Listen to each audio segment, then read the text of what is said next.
warm and breezy in West Texas for a top 10 collision. ABC College Football presented by Starbucks, and this presentation to the Big 12 Conference on ABC. True playoff contenders from this league collide here. Undefeated BYU and Texas Tech. Perfect conditions for this one. Inside BYU's locker room, 19-year-old quarterback Bear Bachmeier. Unusual name and number, unusual calm. He must be prepared for one of the nastiest defenses in college football today. On the Red Raiders side, Baron Morton living his dream. Born in Lubbock, son of a coach, leads one of the most explosive offenses in the country. He's been battling through a leg injury. He's ready to go. BYU and Texas Tech, just the third ever meeting. High stakes in West Texas this afternoon. Kickoff coming up. It doesn't matter who we're playing. There is a reckoning coming. The whole world's about to find out what we're about. It's going to be a top 10 matchup, so it's a big game. There's nothing undermining that. Go, baby! This is going to be the biggest game of the year for us. There are serious implications on this one. We want to control our destiny. Winning this game is a huge part of that. Come on, baby! Come on! We got a lot of momentum rolling, so we got to go get this one. You're right there! People are going to see why Big 12 football is the real deal. Both teams have that look in the eye. They're expecting a physical battle today. And the Mass Rider leads out the Red Raiders, who have blown out all 5 opponents they've faced here in Lubbock this year. Double-digit favorites today. Playoff hopes largely hinging on the outcome. A win looking very good. A loss, they get pushed to the back of the pile. The first CFP rankings, here's the mock bracket. We know they're going to change, but if you based the bracket on these rankings, both BYU and Texas Tech would be hosting playoff games. BYU can afford a loss a little bit more, but that's not what Kalani Sitake is thinking. Let's take you inside the locker rooms. Hey, we talked about it. Signs follow those who believe. And those who believe love. That's what we do right now. We do it different than everybody else. You guys with me? Yes, sir. For God, for your loved ones, and for this beautiful country we live in. You with me? Yes, sir. Put 4 sticks of dynamite on that door. Blow the door. Blow the door. Get them back on their heels. And then violent action. Violent action. Violent action. Violent action. Family on 3. 1, 2, 3. Are you ready? Two tremendous leaders and motivators. We've been hearing that for a few days. Chris Fowler, Kirk Herbstreit, Holly Rowe will join us. Game day was phenomenal. These folks have been around here since about 4 o'clock in the morning. Those who didn't stay up all night. Yeah, this has been an unbelievable atmosphere. They've been building the entire week for this. His student section has been waiting for it, and now it's a reality. These players, we had a chance to be over at the facility yesterday. They're amped up. Can they handle all this? This is new for them.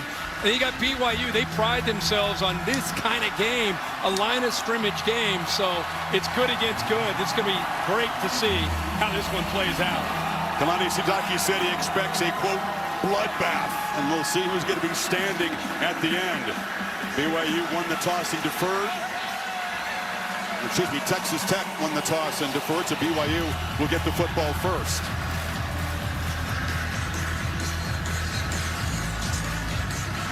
It may be late morning here in Lubbock, but these folks are more than ready.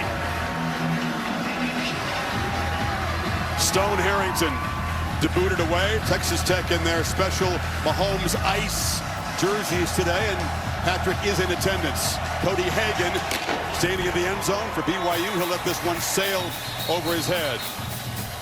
But here comes Bear Bachmeier. He's become a folk hero. Was at Stanford. There was some coaching instability there. Grew up in California, but then transferred to BYU. That was before Jake Retzlaff withdrew from school rather than face a 7-game suspension for the honor code. And Bachmeier, Kirk, has just taken this team by storm. He proved he was a leader from day one. The running game has been very strong. He's developing quickly as a passer. Yeah, he's been unbelievable, an accurate passer. The thing that stands out to me is really his composure for a true freshman. To be able to handle this kind of atmosphere, he needs help in the run game to get this offense going. He's listed at 6'2", 230, but he looks every bit as I think Pat McAfee told me he was up to 260. So I don't know where his weight is. 260. But he is a strong man, even though he's a true freshman. But they build their entire offense with quick throws and the ability to run the football to set up play action. Can they protect him? It's a fierce pass rush. 2 elite pass rushers on this Tech defense. Empty backfield, looking to throw, and right away the pressure comes. And that is David Bailey quickly invading the backfield, the national sack leader. And we just talked about this, our Fairfield impact players. We have L.J. Martin. Again, the physicality of the running game. You're going to see him throw the ball downfield. 11 on one side. Kingston. We're going to talk about Chase Roberts, number 2. Veteran guys that can make plays. Bailey already making an impact. And what a player. Jacob Rodriguez says some think he should be a Heisman candidate with the way he's played defense and been the leader of this defense. 2-back look and a run to L.J. Martin, who's just gritting his teeth and playing through a shoulder injury. He picks up a dozen yards. Yeah, really good job up front. We know that the battle of the line of scrimmage, Texas Tech does not let anybody run the football on them up to this point. Number 1 in the entire country, so it's going to be tough sledding, but a good job there to be able to pick up a first down. Like I said, L.J. Martin is the key to this offense, playing through some pain in that shoulder. You can see that left, has a brace on that left shoulder. Preston Rex, very versatile back, will spell him, pitching from the edge. That's Parker Kingston, one of the top targets for Bachmeier, but he's brought down immediately. Play made by John Curry, the star. Here's your coordinator matchup. Yeah, Aaron Roderick, he's very confident what his offense can do, even though they're in a very, very tough spot on the road. Shieldwood has brought in a newfound confidence with this defense this year. Like I said, they brought in some portal guys, especially up front on the defensive line, led by 31 Bailey and 9 Height. But it's a great group that have really bought into the attacking style of Texas Tech. They're 5th best in points allowed. They were 122nd last year before Wood got there. Rex, not much. And BYU will face the first 3rd down of the day in all this noise. Talked about the calm. His facial expression really won't change. Won't change. Yeah, whether he throws a touchdown or maybe a brief little fist pump, a little bit of emotion, but he's a flatliner.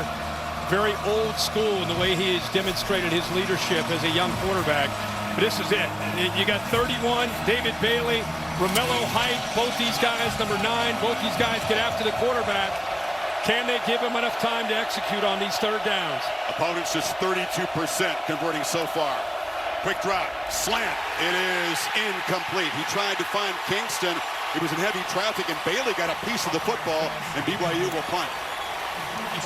Well, that's exactly right, Chris. You expect leaders for bragging about how Bailey brings pressure, and watch what he does. You think, oh, is he going to get it off? And instead, drops. And look how tight that window is. The true freshman getting challenged there by Shieldwood, giving him a look pre-snap, and then going to a completely different look. He almost threw it right into the chest of David Bailey, their great pass rusher. So an early wrinkle on the first 3rd down. Right. And now Sam Vanderhaar, the Aussie, on the punt. Coy Aiken is the returner, and it's a shank.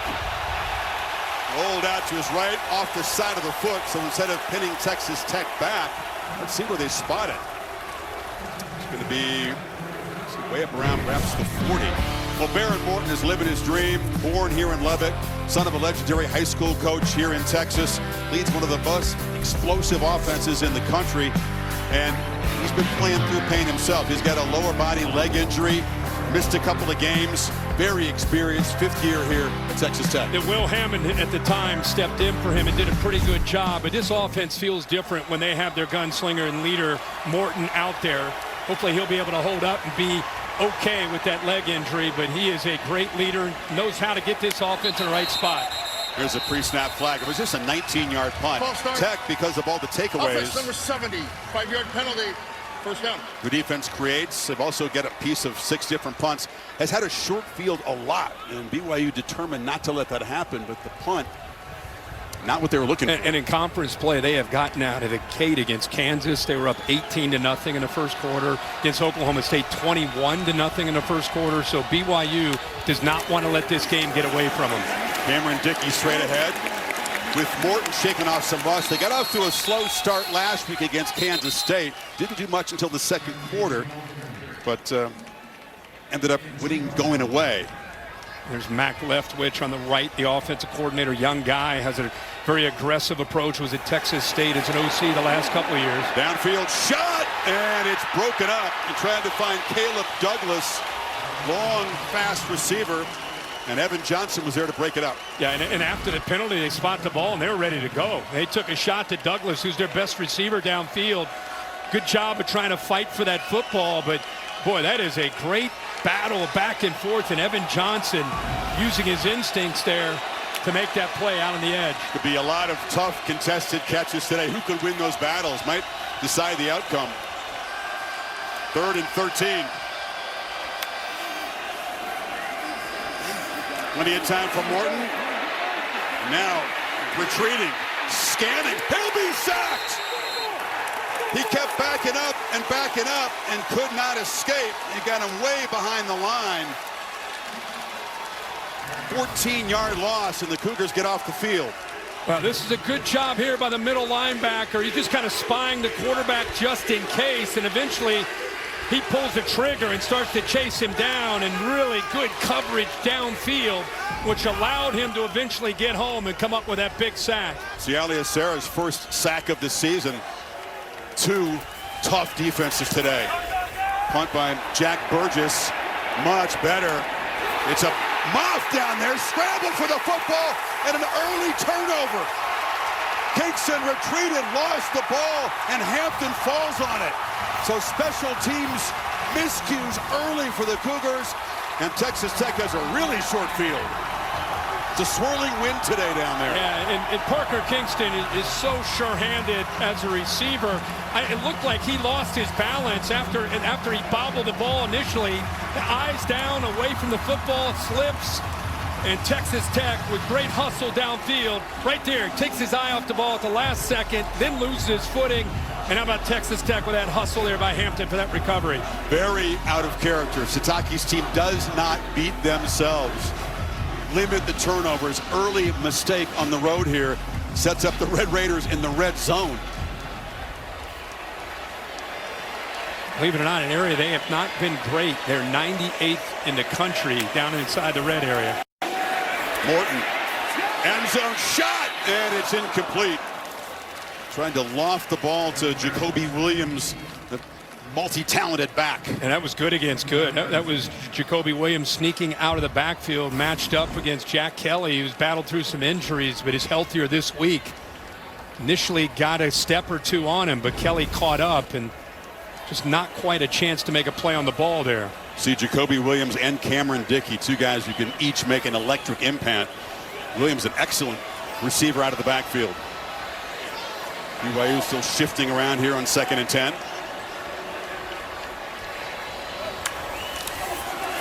Motioning back in and taking the handoff was Williams. Off the left side, picks up about 3. Isaiah Glasker, one of the leaders of this defense, made the stop. 3rd down again. You know, if you've watched college football, you think about teams like Tennessee, Ole Miss. These are the kind of offenses that they're very reminiscent of this offense that Mark Leftwich brought in. It's kind of going back to that. We talked about Art Briles, the impact he's had on college football. It's another offense. It'll stretch you horizontally, really, to run the ball. Look how stretched they are right here. Morton, quick drop, scanning, pressured again, dropped again. BYU's pass rush gets home. That is your guy, Jack Kelly. Well, he is a very, very talented linebacker that does a lot of things. You just saw him in coverage, and now you're going to see him, what he can do when you get this offense to 3rd down. You see the stunt, works around the other linebacker, and eventually 3 different Cougars in the backfield chasing down Bear Morton. 47-yard field goal try for Stone Harrington. They've had ongoing kicking competition, but Harrington has emerged as the guy. As the Red Raiders try to come up with something. A muff punt, and it's drifting, and he just does not get through. But you see Morton, not his normal mobility with that leg injury, and Cougars have gotten after him early. Yeah, and BYU, it's a big area today in this game. Red zone defense, they win the first battle. The heart and soul of this Texas Tech defense is Jacob Rodriguez, but his heart and soul is the most motivated member of their family. That's his wife, Emma, who is a Black Hawk helicopter pilot. She went to West Point Academy. Now she is stationed about 6 hours away in Kansas, chasing her dreams. That what makes this relationship work is they both support each other as they chase their dreams. Here she is pregame. They hadn't seen each other for a week, but he made sure to find her. He knows that he's going for the best version of himself, but right behind him, pushing him all the way, is the most accomplished woman here in this stadium. He's a tough guy, but I said, you're not the toughest one in your own family. No way. Much respect for what. And he nodded his head in agreement. What a defense is flexing early here, Kirk. Second possession for the Cougars. What a start for both these defenses. Texas Tech ended up with minus 24 yards with those 2 sacks in their first possession. Rodriguez had one of them. He's the sack leader in the linebacker position. Pass rush from all angles. Preston Rex has the football, makes a left turn, and picks up a nice first down game before Cole Wisniewski got him. Yeah, you got to work the edges. Good job there. You've seen a lot of movement, a lot of athletic ability on this offensive line. That time it was really outstanding blocking on the perimeter. You'll see that all day from BYU's group of wide receivers. Also the tight end Carson Ryan got out there and led the way. The line right there. You see some experience in the middle there. Just allowed 9 sacks coming in. They know this is their biggest challenge today. 2nd and 3, handoff inside to Martin. And he'll fight near the marker. It is going to be a first down. Now, this is a different kind of offense that Texas Tech is facing. I mentioned the stats that they have. The area that they've improved the most with the transfer portal has been the defensive front, and specifically against the run. Only 74 yards a game on the ground, but this offensive structure, the way they pride themselves on winning the line of scrimmage, it's a different kind of challenge today. And just when you get locked in on the run, they're going to go play action and test your eye discipline and get a shot downfield. Lockmar looking to throw on first down and has plenty of time, is now running out of it, is going to run out of the pocket, and they closed it down quickly. He spun for about a 1-yard gain. So you're wondering why he had so much time. Well, watch it. Here's Bailey, the threat, one of the best pass rushers in the country with 11.5 sacks. But you chip with him, you get it back there, Martin, then he releases as a check down. But a good job of protecting, and nice time to call a pass on 1st and 10, mixing that in today.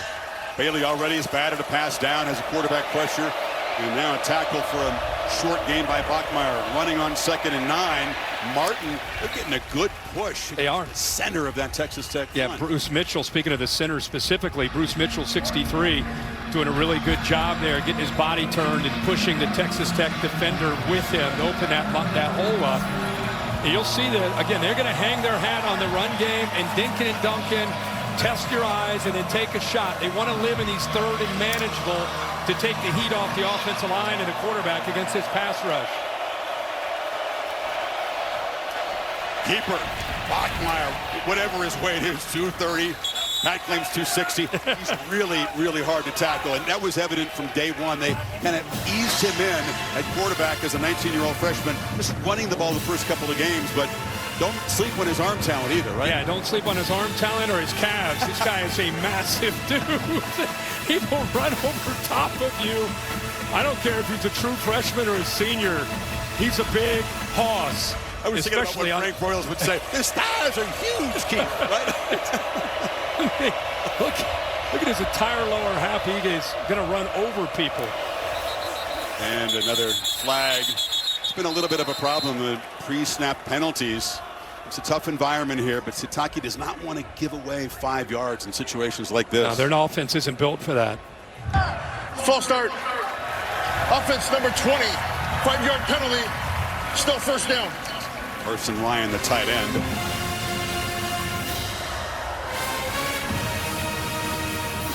You know, his decision-making and accuracy, kind of kidding about his ability to run, but you're right, Chris, about the way he throws. I mean, his first start, he accounted for as many touchdowns as he had incompletions in his first start. So each week he's been getting better and better. Quick release, arm angles that Patrick Mahomes would appreciate. They don't care. 1st and 15. We're going to stay with the ground game. And Martin, a short game. Wisniewski got him. Look at this power run in what they call the Holy War. It was back and forth with Utah. Look at the determination. He had just, by the way, been hit hard in the head, targeting, stays in the game. But look at him drag Utes to the end zone here. And how about the jump cut and how elusive he was before he ended up pulling in and, you know, pull all those defenders into the end zone. Showed a little bit of everything there. Showed a lot of toughness in that hard-fought win at home against the Utes. Yannick Nawahine is now the back here on 2nd and 13. Quick out. It's a low throw, incomplete. Didn't quite get it to Chase Roberts, and it's going to be 3rd and 13. Yeah, he just tried to put a little bit on that football and got away from him. Maybe try to throw a little bit more. There's a little bit of a wind down there. Didn't quite have his feet set underneath him. Got the ball out a little bit fast and would force that ball to be inaccurate. Makes it 3rd and long. Here's Bailey on the edge, blind side. Between Bailey and number 9, Romello Height. As good a pair of pass rushers there are, and they're going to try to avoid the pass rush and run it on 3rd and 13. Nawahine, not much. That is a lot of respect for the Red Raiders defense shown there. Well, this defense expects to run on 3rd down, so even the safeties aren't necessarily fooled at all. That's with Wisniewski coming up there to lower the boom. Number 5, you'll see him roaming all over. Just allows him to play center field, to use his eyes, a transfer from North Dakota State. Try to play some field position here. Vanderhaar just a 19-yard shank the first time. We'll try to pin Texas Tech back. Boy Aiken standing at the 11. It's a high kick. See if we can get it to check up. Fair catch is made at the 8-yard line. So after a 44-yard boot, Baron Morton and the Red Raiders back to work. Tough defense so far here in West Texas. This is a crazy scene. Students camping out since Sunday. Jeff Dixon was the very first in line, and he gets to stride into the stadium. He sacrificed his week to be here with this big moment in Red Raider football history. That's all. What dedication. You know what? They behave themselves, Kurt. They do. A few fights, not many episodes down. No, they're buttoned up. But they are loyal fans and feeling the excitement of having a top 10 team. Talking to Patrick Mahomes on the game day set about, and he's like, it was never like this when I played here. He says, it's so great to see what this program is capable of, and the crowd support has been unbelievable. Morton just turned to the home crowd and said, calm down. Too noisy for us here. That's a 1st down throw as they try to improve their field position, and Reggie Virgil makes the catch. Holly? Well, I was able to speak with Jeff Dixon, and what was impressive is he put together a spreadsheet. He got the people who were joining him in line, all 12 people, got their class schedule, put it into a spreadsheet to make sure they always had somebody on shift. Sophisticated around the right end, and rumbling for a 1st down there is Cameron Dickey. Picks up 6, and the drive is up and going. Well, it's great to see him. Like everyone's dialing him up now, calling him, letting him know he's getting hit up and getting his face time, but he deserves it. And we were blown away this morning by just a tremendous crowd. A lot of them camped out all week just to have a chance to be there. Biggest home game since the Mike Leach era, yeah. 2009, 2008. Those were great years for Tech football.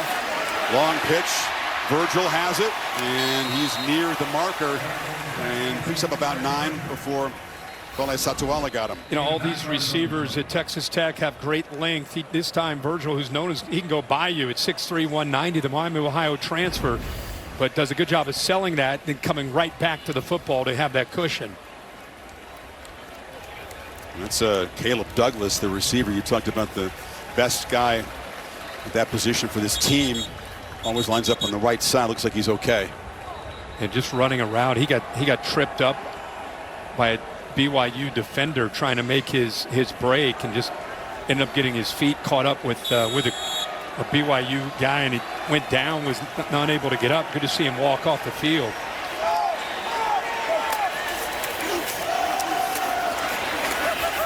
Short gain for Dickey on the left side. Let's take a look at the impact players brought to you by Fairfield by Marriott. When Texas Tech got the football. Already seen Dickey and Douglas featured. Yeah, both of these guys, Dickey and Williams in the backfield. Douglas will be downfield, and then you'd see Kelly and Wall, two great leaders, 17 and 28 from BYU.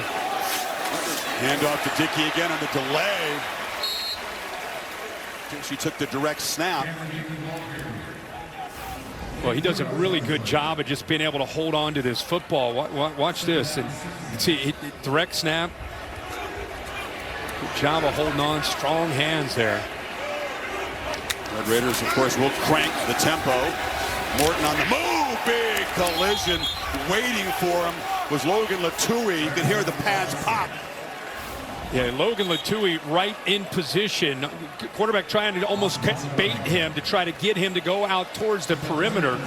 Try to see how it started a pump fake, but the big man plays well in space, 260 pounds, bringing him down.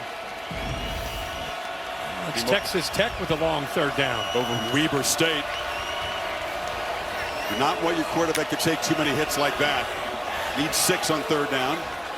Douglas is back in the game in his usual spot. Wide to the right side. 3-man rush. Morton, time to scan and launch. And threw it up, and the catch is made by Coy Aiken.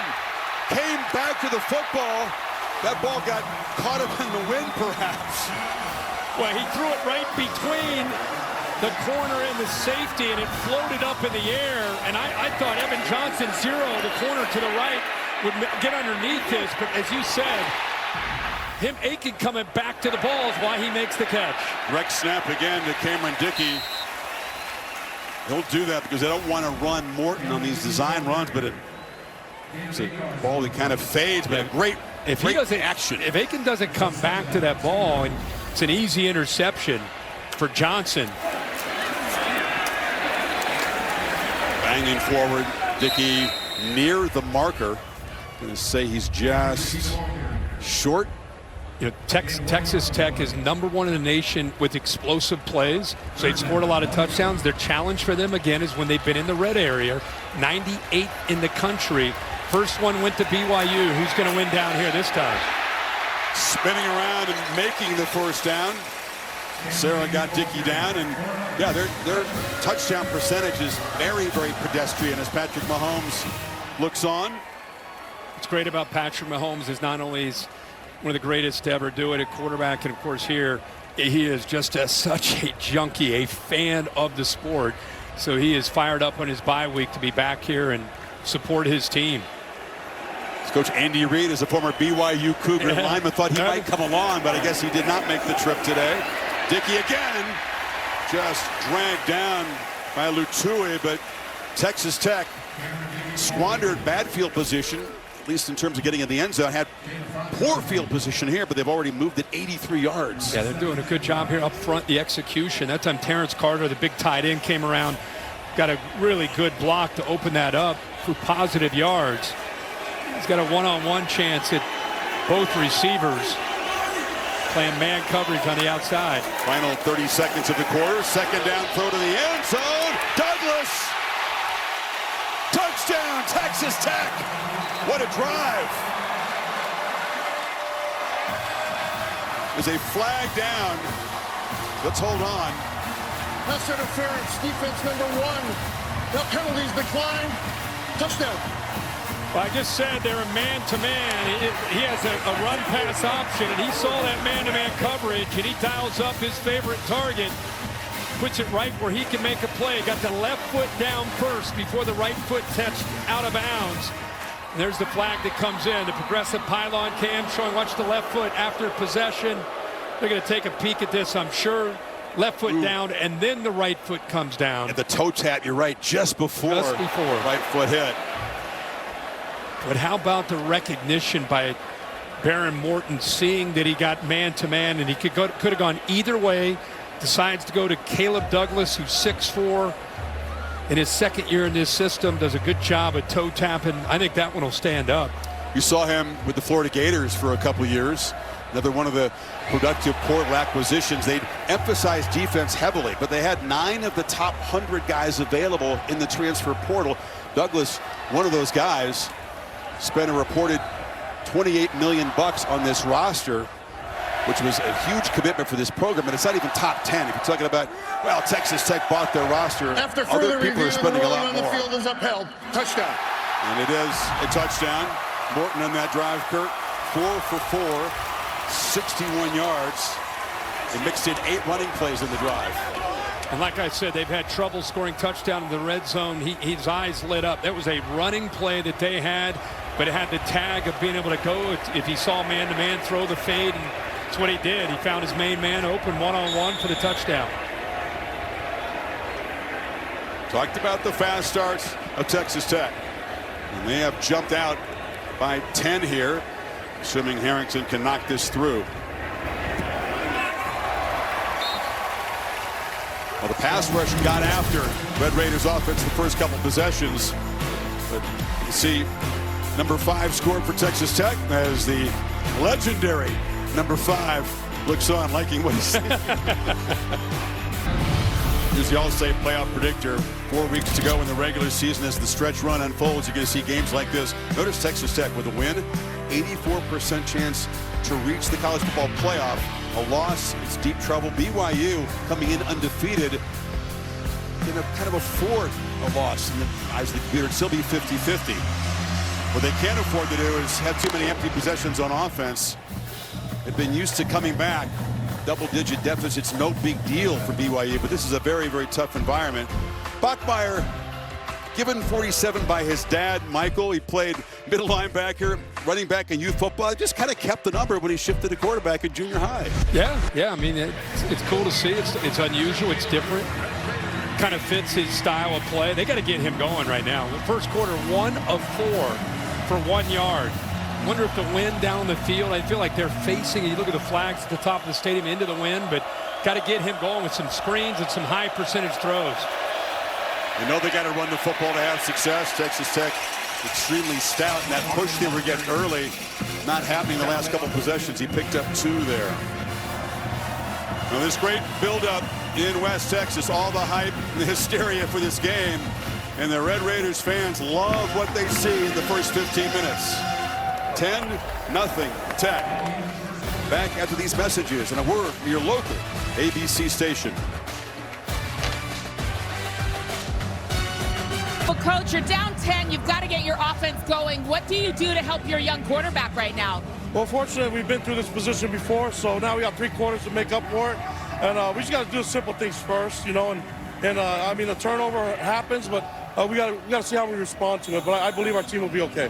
Your defense has been able to get pressure on their quarterback, really just the one long pass play. How do you keep that part active and keep him going? Yeah, we have no choice. We have to stop the run and get after him. Thank you, Coach. Thank you. 2nd and 8 here to start the second quarter. Bachmeier, his second completion, really his first downfield throw, finds Roberts for a first down across the 40. They had 2 fullbacks in the game in this possession. Watch how they move, what this does to this defense, flowing with those 2 H-backs. See how they move? Now you got maximum protection. You got the wind at your back. Get aggressive. Get the ball out a little bit quicker there with Bear Bachmeier. You get a first down. Speaking of fullbacks, that's the position that Satake played under Levette Edwards, who is his mentor. Bachmeier escapes and then runs right in to a tackler after a 2-yard gain. It was Ben Roberts filling along with John Curry. But a big focus for them against a big freshman quarterback is when you get a chance to hit him, and hit him again. Let him think twice before he wants to run against this defense. That's why you see the intensity there and finishing a tackle by 2 Texas Tech defenders. The big man there. Look at that. Both of them lowering the boom. Curry and Roberts. Option look, pitch on the edge, and banging forward is Martin. They'll run that kind of speed option effectively and make the defense prove they can stop it. Yeah, it's a really good time to call that as against man-to-man coverage, because if you can get it pitched out into the alley, the defensive backs have their back to the ball. Time Bailey did a really nice job of slow playing that, forced Bachmeier to pitch it, and then chased it down. Yeah, he's known as the elite pass rusher, big-time NFL prospect, but he's shown the complete game today. He's doing it all today, playing out in space. It's like it could be a direct snap. Yeah, it's Martin. Handed out, little trickery. Bachmeier flips it, and the catch is made. And it's going to be nice gain to Carson Ryan, the tight end. A little wrinkle there from Aaron Roderick. And why do you do all that? To affect the eyes of these guys. Slow them down. Direct snap to the running back. Give a little toss, a little fake toss. By the time they figure out what's going on, everybody has their eyes back there trying to figure out, is he going to run it? What's he doing? Then he fakes it a toss. And all that time, Ryan just slipped out into the flat with nobody on him. Well designed. Both teams should employ some trickery today. You got multiple guys who can throw the football, skill position players on both sides. Martin, it was heavy traffic at the middle, kind of picks his way for a short gain. Romello Heights plays that dog position, Phil, quickly. Could not have two more contrasting styles offensively. Texas Tech can score in a blink of an eye. They got a lot of weapons. BYU, they want to possess the ball. They want to keep Bear Morton on the sideline, and Texas Tech's firepower on the sideline. Huddle up, take your time. A little bit more methodical, requires a lot of execution because a lot of times you're going to drive the length of the field to do it. Handoff, Kingston around end. He's slippery and speedy. Wrestled down by Rodriguez after a 5-yard gain. 3rd down coming up. And all these things that they're doing, running the football into the interior, some option, some jet sweeps, all of this is their identity of who they are, but it leads them to where eventually they want to go. They want to get the Texas Tech defense so concerned with all these different formations, personnel grouping, they lose their focus, and they can set up their play action to hit them on shots downfield. Out of the huddle quickly, but Texas Tech invades the backfield. And David Bailey continues to do it all. Drop Martin for a loss. It's 4th down, and that's going to change the decision now for Sitake. Chris, watch how he slow plays it and then comes down. He should have pulled that. You could see he was frustrated with himself. He pulls this, and he's got a 1st down. He rode it. He stayed on it long, but I think Bailey did a good job of waiting and then collapsing down. If he would have pulled that, he walks around Bailey for an easy 1st down. So Will Farron is a tremendous consistent kicker and has good range, has the breeze at his back from 51. And he hooked it. Special teams a problem for BYU early on. The shank punt, the muffed punt, and now a missed field goal. So Sitake's team, what a long march, but they come up empty. Yeah, wind at their back. Good snap, got the hold down. Just pulls it, misses opportunity, had plenty of leg. And 12 plays, 92 yards, and nothing to show for it. It's by Dr. Pepper, making a visit to Lubbock. They dare to dream about that. 2 programs that have positioned themselves, but a lot of work to do. And Texas Tech up 10. Look out, Jacoby Williams is an electric runner in space. Can they chase him down? Huge explosive run inside the 25. Picked up 43 before Klasker saved the touchdown. Condensed formation. Good job of sealing that edge. And you're right, Chris. There's a difference between Dickey and Williams. He just needs a little bit of space because of the way he can accelerate. And that time he almost took it to the house. Former 110-meter high hurdle champion in the state of Texas, and let's not hand it out easily. It's tough competition. Track and field. And he's you know, even though he's got that track background, he's got good side-to-side movement, which buys him time to use his vision to find those creases. That tough battle against Kansas State on the road, a must-win game. He broke it open, a couple touchdowns.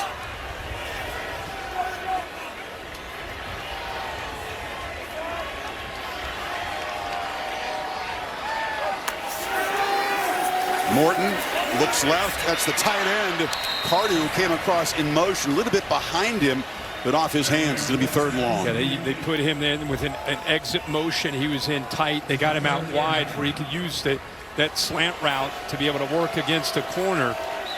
Ball thrown behind him, so now a big 3rd down here. Really big for BYU's defense. Doesn't it feel like it? Yes. You know, they don't have the offense really built to get down 17 and then have to fight back at this environment against this defense. They need to come up with a stop.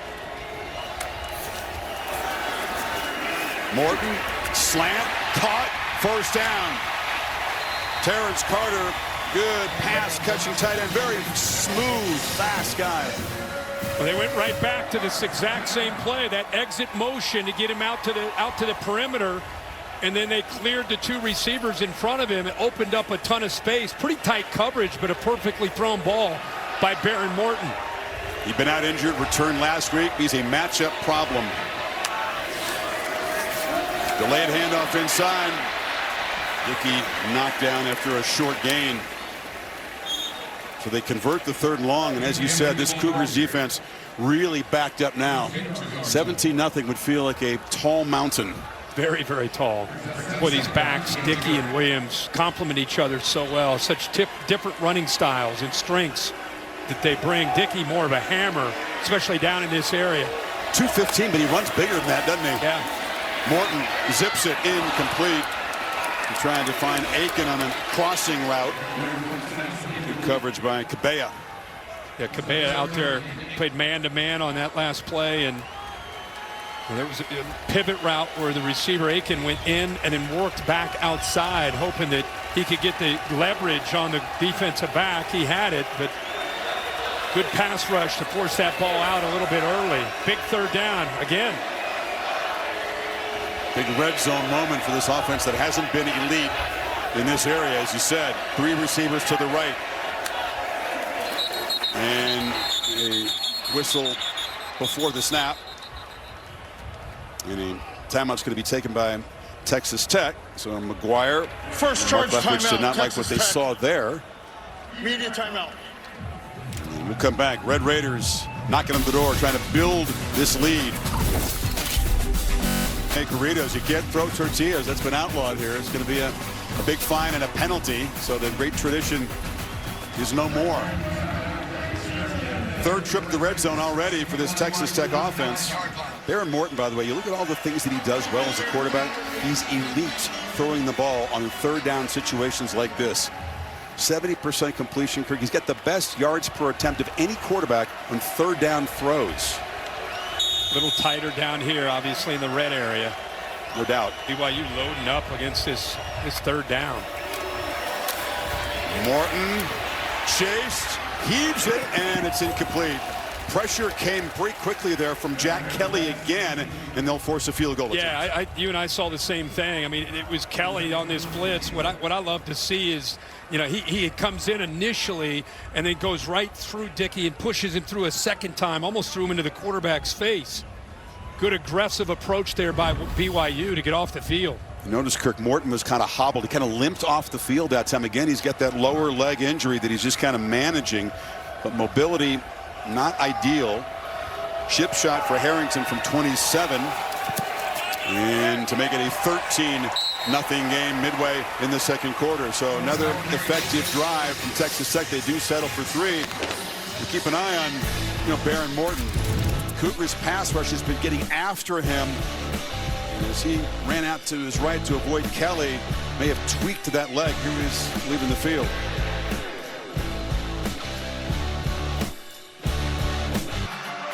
BYU won a 4 unbeaten teams. You're going to see another one following this game. The Aggies at Missouri. Tough test for Elko's team. And then in prime time, LSU and Alabama. Sean McDonough, Greg McElroy, Molly McGrath in T-Town for that one. Which has a different feel this year, for sure. Harrington boots it, and Hagan will take it 1 yard deep. Another tough play. And he's going to get to the 15, but the special teams continue to be very shaky for the Cougars. Let's see who's bringing the heat. Brought to you by Sonic. It is number 31 in white today. Yeah, David Bailey, known as a elite pass rusher, one of the best in the country, if not the top pass rusher. We've seen that here, a slow play on the option. Look at that speed by the big man, chasing down L.J. Martin. And then here, fooling the young freshman Bear Bachmeier on his zone read, waiting, and then collapsing down. That was a 3rd and short where he made a great play. Bailey lined up again on the edge. He comes from modern day high school in California, played at Stanford. has been one of the high-impact portal additions in all of college football this season. 55 quarterback pressures is #1. So besides the sacks, he's affecting quarterbacks almost every drop back. Or if he doesn't get a pressure, he gets a double team, and then he frees up Romello Height and the rest of the defense. So, yeah, he is an obvious weapon that they went out and brought in. But BYU sticking to their guns. No reason to panic. Still a lot of 12 personnel, 2 tight ends. Still running the football. That's who they are. It's a run blitz, a quick throw. And that's Chase Roberts. He was in the area where the corner darted off, but the Tech's closing it down quick. Only 5-yard gain. Yeah, and a good job. What he saw right is the blitz and watch the eyes of the quarterback right away. Saw it, boom, hit the ball out. Quick side adjust. Good reaction by Wisniewski there. Yeah, but safety comes up, does his job, keeps him short of the first down. A couple times they brought the corner cat blitz from the boundary against Bachmeier, trying to show it late, trying to disguise the best they can to fool him. 3rd and 2. Rumby's got to think about QB run. Bachmeier rolls, dodges pressure. Now he's going to try to scramble for it and doesn't get there. So they're looking to throw for it on 3rd and 2. End up with no gain, and Sataki doesn't want to have to send that punt team out there, but they're inside the 25. They started to send him out, and then they kept him on a sideline. You got a 200, whatever he is, 240, 250-pound quarterback. And they run a lot of shotgun, get him under center maybe, and try to sneak. I know you said they won't panic. This is an interesting call, though. This backfires. Man. You're really on the ropes. And they're not going to get him under center. 2 tight ends. Bachmeier, predictable call, but just a bruising power run to move the sticks. And BYU fans, you can breathe now. You see Kalani Sitake with his fist pumping there like, yes, that's who we are.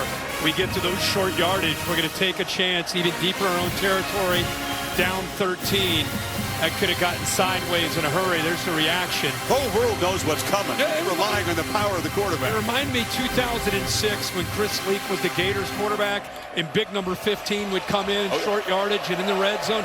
You knew it was coming, but he was such a big, powerful runner. Tim Tebow, he would be able to get it. That's what they think about Bear Bachmeier. He can get those short yards. 2 backs in the game. They fake it to Martin. Bachmeier looking to scramble and now delivers a shot. And that's JoJo Phillips, who bobbled it. He's the guy that, one of their more dynamic players, injured early in the season, finally coming back.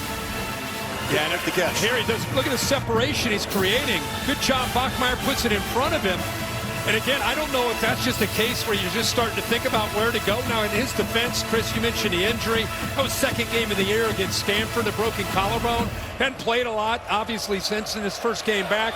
But just maybe thinking about running before he caught that. But that's the 2nd time we've seen the eyes of a receiver or a punt returner off. It's to the edge, and you go right back to JoJo Phillips, who makes a nice catch. Short gain, picked up 7. The Tiger Bachmeier, a good block out in front. Boy, you throw JoJo Phillips with Chase Roberts, Parker Kingston, and L.J. Martin. They got weapons around this young freshman. Another 3rd down, 2 of 6 so far. Just 4-down territory? If they get the 4th and a yard, it probably is.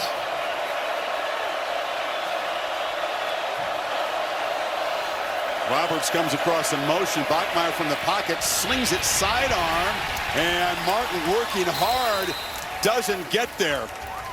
Running out of space and running out of time as Jacob Rodriguez closed him down. It's 4th down again. They need about 2 this time. And they're going to punt this one away. Didn't quite get close enough to maybe justify going for it.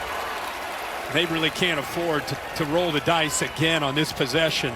Think about the drop by Phillips. Look, you come in as an underdog. Texas Tech is rolling, playing well. You simply cannot overcome the number of mistakes that the Cougars have made so far. That's why they're down 13-0. Drops, muff punts, missed field goals. It's been a tough start for the undefeated team from Provo. Vander Haar with that wind at his back. It's a low kick, and Aiken makes a fair catch at the 22. Holly?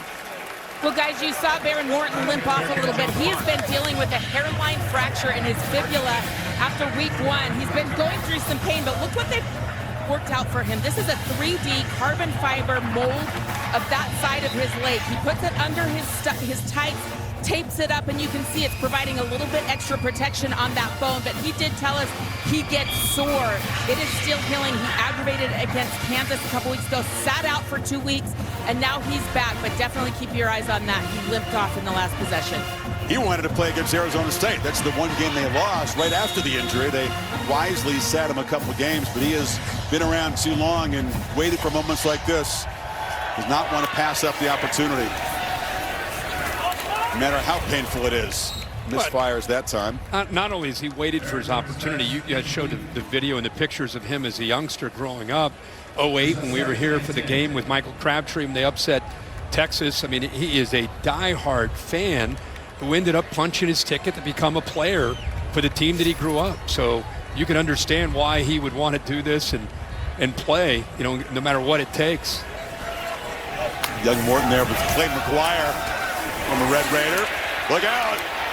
Mobility not there. Jack Kelly closed it down quickly. Third time they've sacked Morton.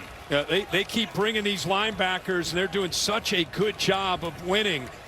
Their coaches feel that when these two are together and they're healthy, I'm talking about these two right here, Kelly and Glasgow, they're as good as any tandem in the country. Look how they just bounce off the pass protection there by the running back, Williams. You watch a lot of college football games, you won't see a better linebacker game than this one, right? Both sides, elite linebacker play. 3rd and 19. He'll just hand it off and hope that Williams can find space. He doesn't.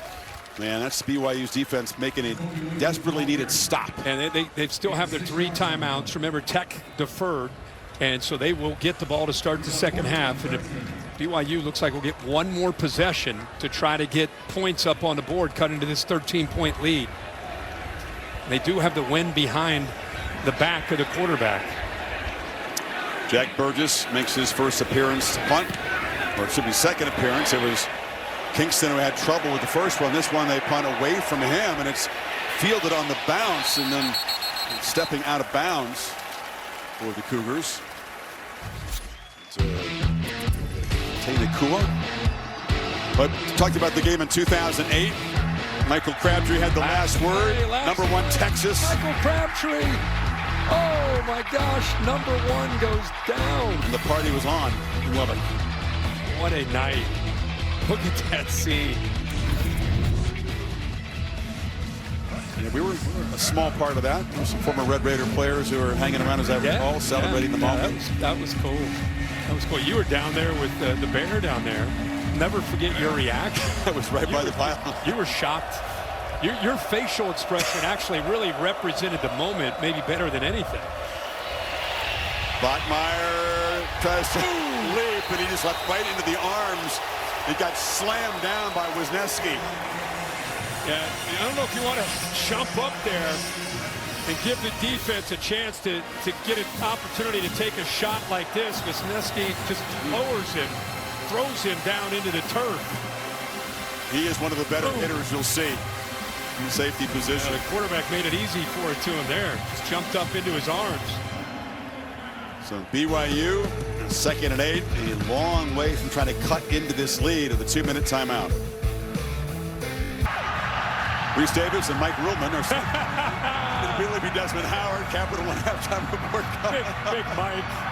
There's Des at the last minute. You know, Des loves staying for the games like this. He's a gamer. He loves it. What do you think about A&M Mizzou? Quick take on that one. Oh, man. Marcel Reed on the road against Missouri. They're going to have to rely on their defense against that young quarterback from Missouri, Matt Zollers. That's a 61-yard punt, by the way, into the wind by Burgess. Texas Tech, complete dominance. Special teams is backed up. BYU here. 2 minutes to work with on a 2nd and 8. 4-man rush. Bachmeier from the pocket. Threw it into traffic. Almost intercepted. It was Brendan Jordan, the safety, tracking across, battling with Chase Roberts. Yeah, they use max protect again. Tight end and a running back staying in. Ball's got to get out in a hurry. See the safety kind of bracketing there reading the receiver. If he cuts in, he makes a play on it. Came very close to stepping up in front of that. Good eyes there by Brendan Jordan, 7. Almost paid off for an interception. Roberts fighting for it, created the incompletion. Cougars can't pick up 8. Tech's going to get the football back before halftime. And we said they're going to get it at the beginning of the third quarter. False start. Offense number 71. 5-yard penalty. 3rd down. Isaiah Jada, we talked, Kirk, about the double-digit deficits. BYU came from behind to win in Boulder. In Tucson, that was double overtime. That was a really great late rally. And in Ames. But this is none of those places. And this is Texas Tech, a legit top 10 team playoff contender. And if they can't get the yards here, it's buckle up time. Yeah, with guys like David Bailey on the other side. And that time Bailey, opposite of Jada, created the tackle, trying to get out a little bit early. Bachmeier just running all the way. Running in circles and dropped for a loss.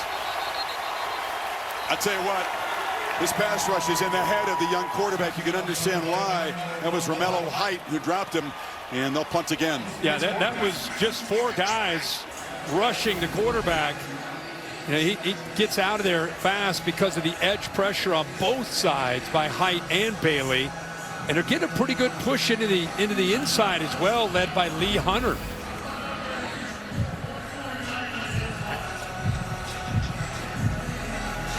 Let's go back to that 08 game and see Chris's reaction. There it is right there. You know what that face is? Holy the national cow. championship chase is changing right now in front of our eyes, because you know BCS era, Texas Tech was #1. Mike Leach never failed to mention that. Our late buddy here, every time I saw him, he brought that up. And what a moment! It was a great moment. You're a fan.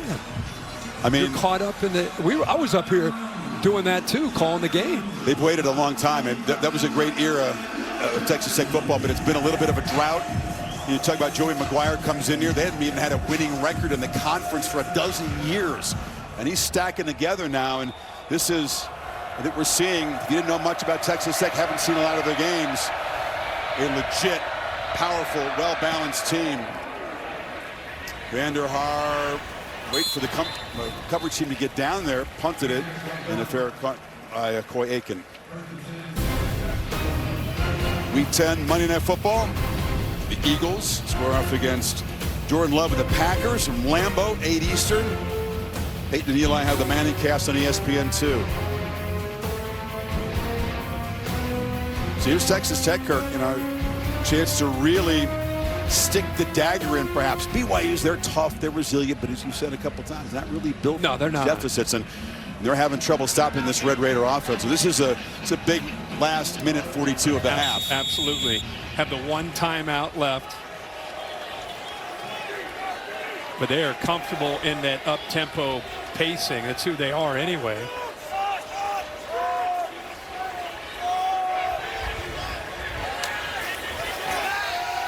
This time, good protection from Morton. Got plenty of time. Now runs out of it. That's just a coverage sack. There was nobody open. Isaiah Glasker eventually there, and it's a 4th BYU sack. Boy, Jack Kelly and Isaiah Glasker. I see what the coaches are talking about. It's been a long time since we've seen BYU have both these guys healthy. Give credit to the coverage downfield. Really well schooled, and he's on the edge there against the tight end Carter. Does a good job of just kind of holding on to Carter because he could release and go out for a route. Comes off of him.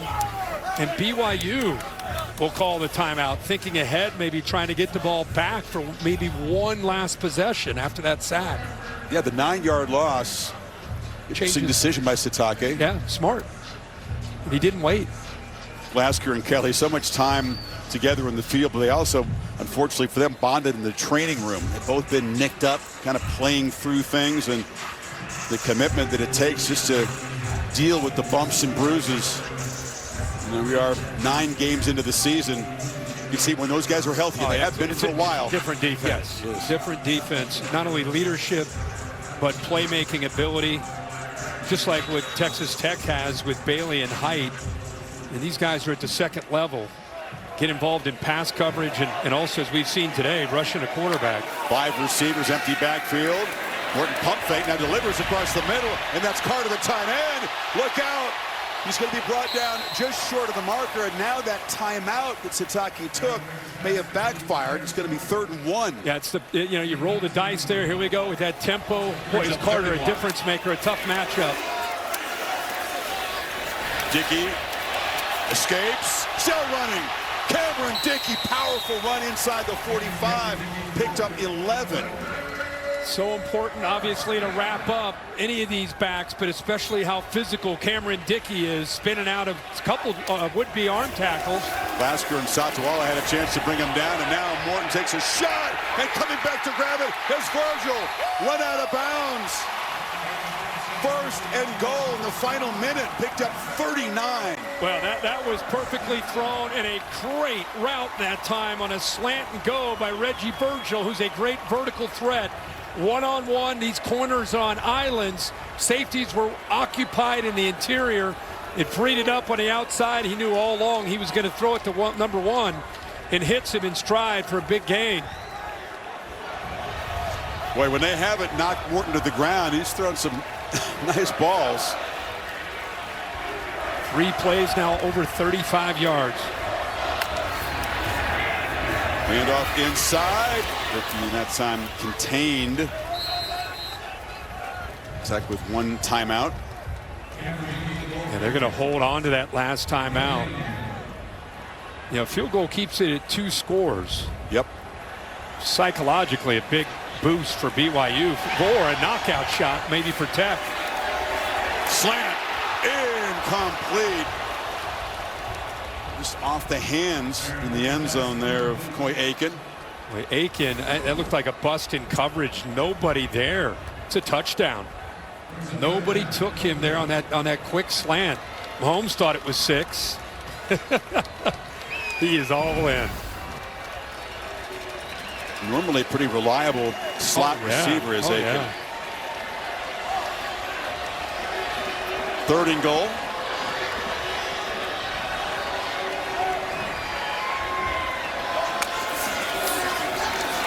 Pressure comes, man in the flat. It's Aiken. Yeah, he'll be wrestled down short of the goal line. The clock is still moving.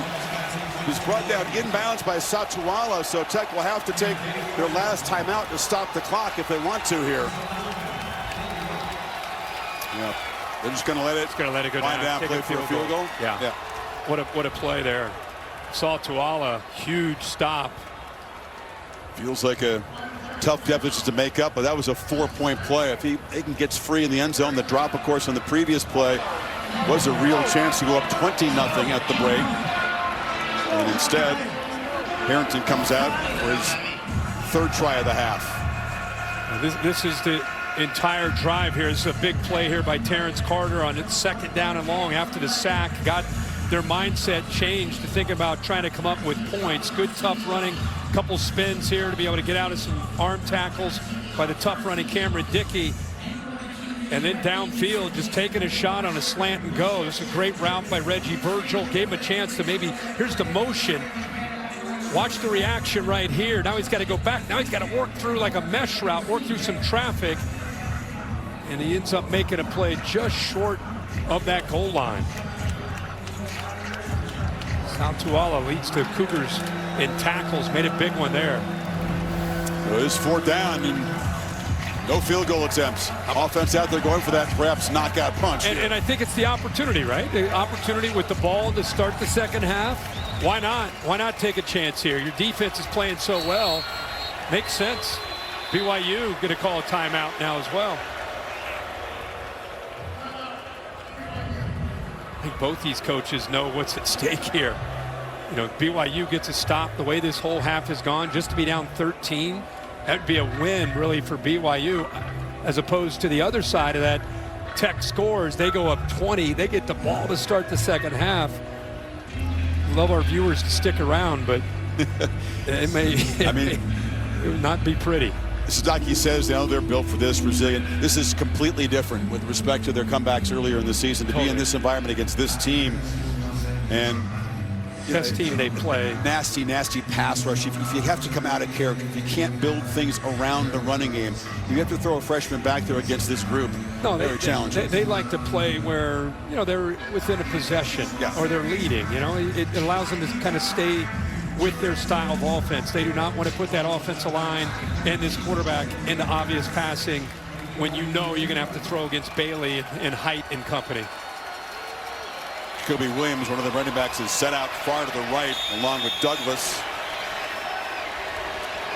5 receivers. Kentuck reps deliver a knockout from the pocket. Incomplete. It was broken up.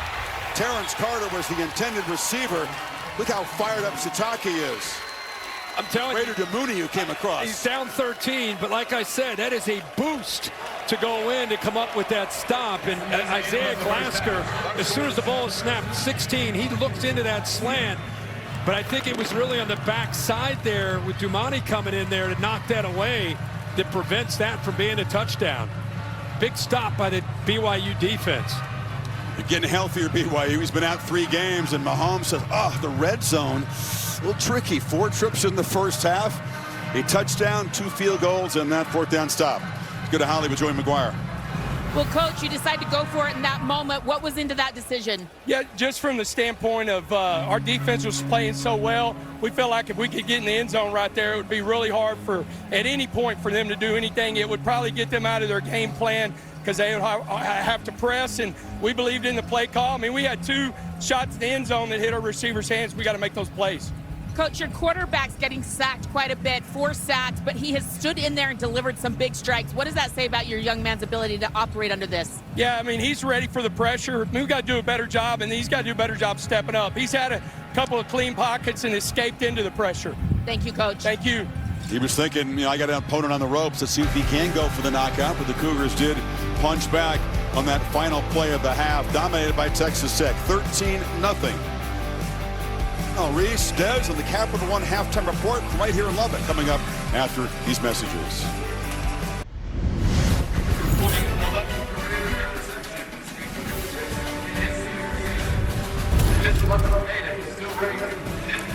Glad to have you with us on the Capital One halftime report. Texas Tech's defense has been everything that's been advertised. Bear Bachmeier, may I show you to your seat, sir? Texas Tech with a 13-0 lead. And I'll tell you something, this is the first time that BYU has been scoreless in any half. Scored double digits in every half, but they also have come back 3 times this season from double-digit deficits. That's tied for the most in the country. Reese Davis and Desmond Howard with you here in Lubbock.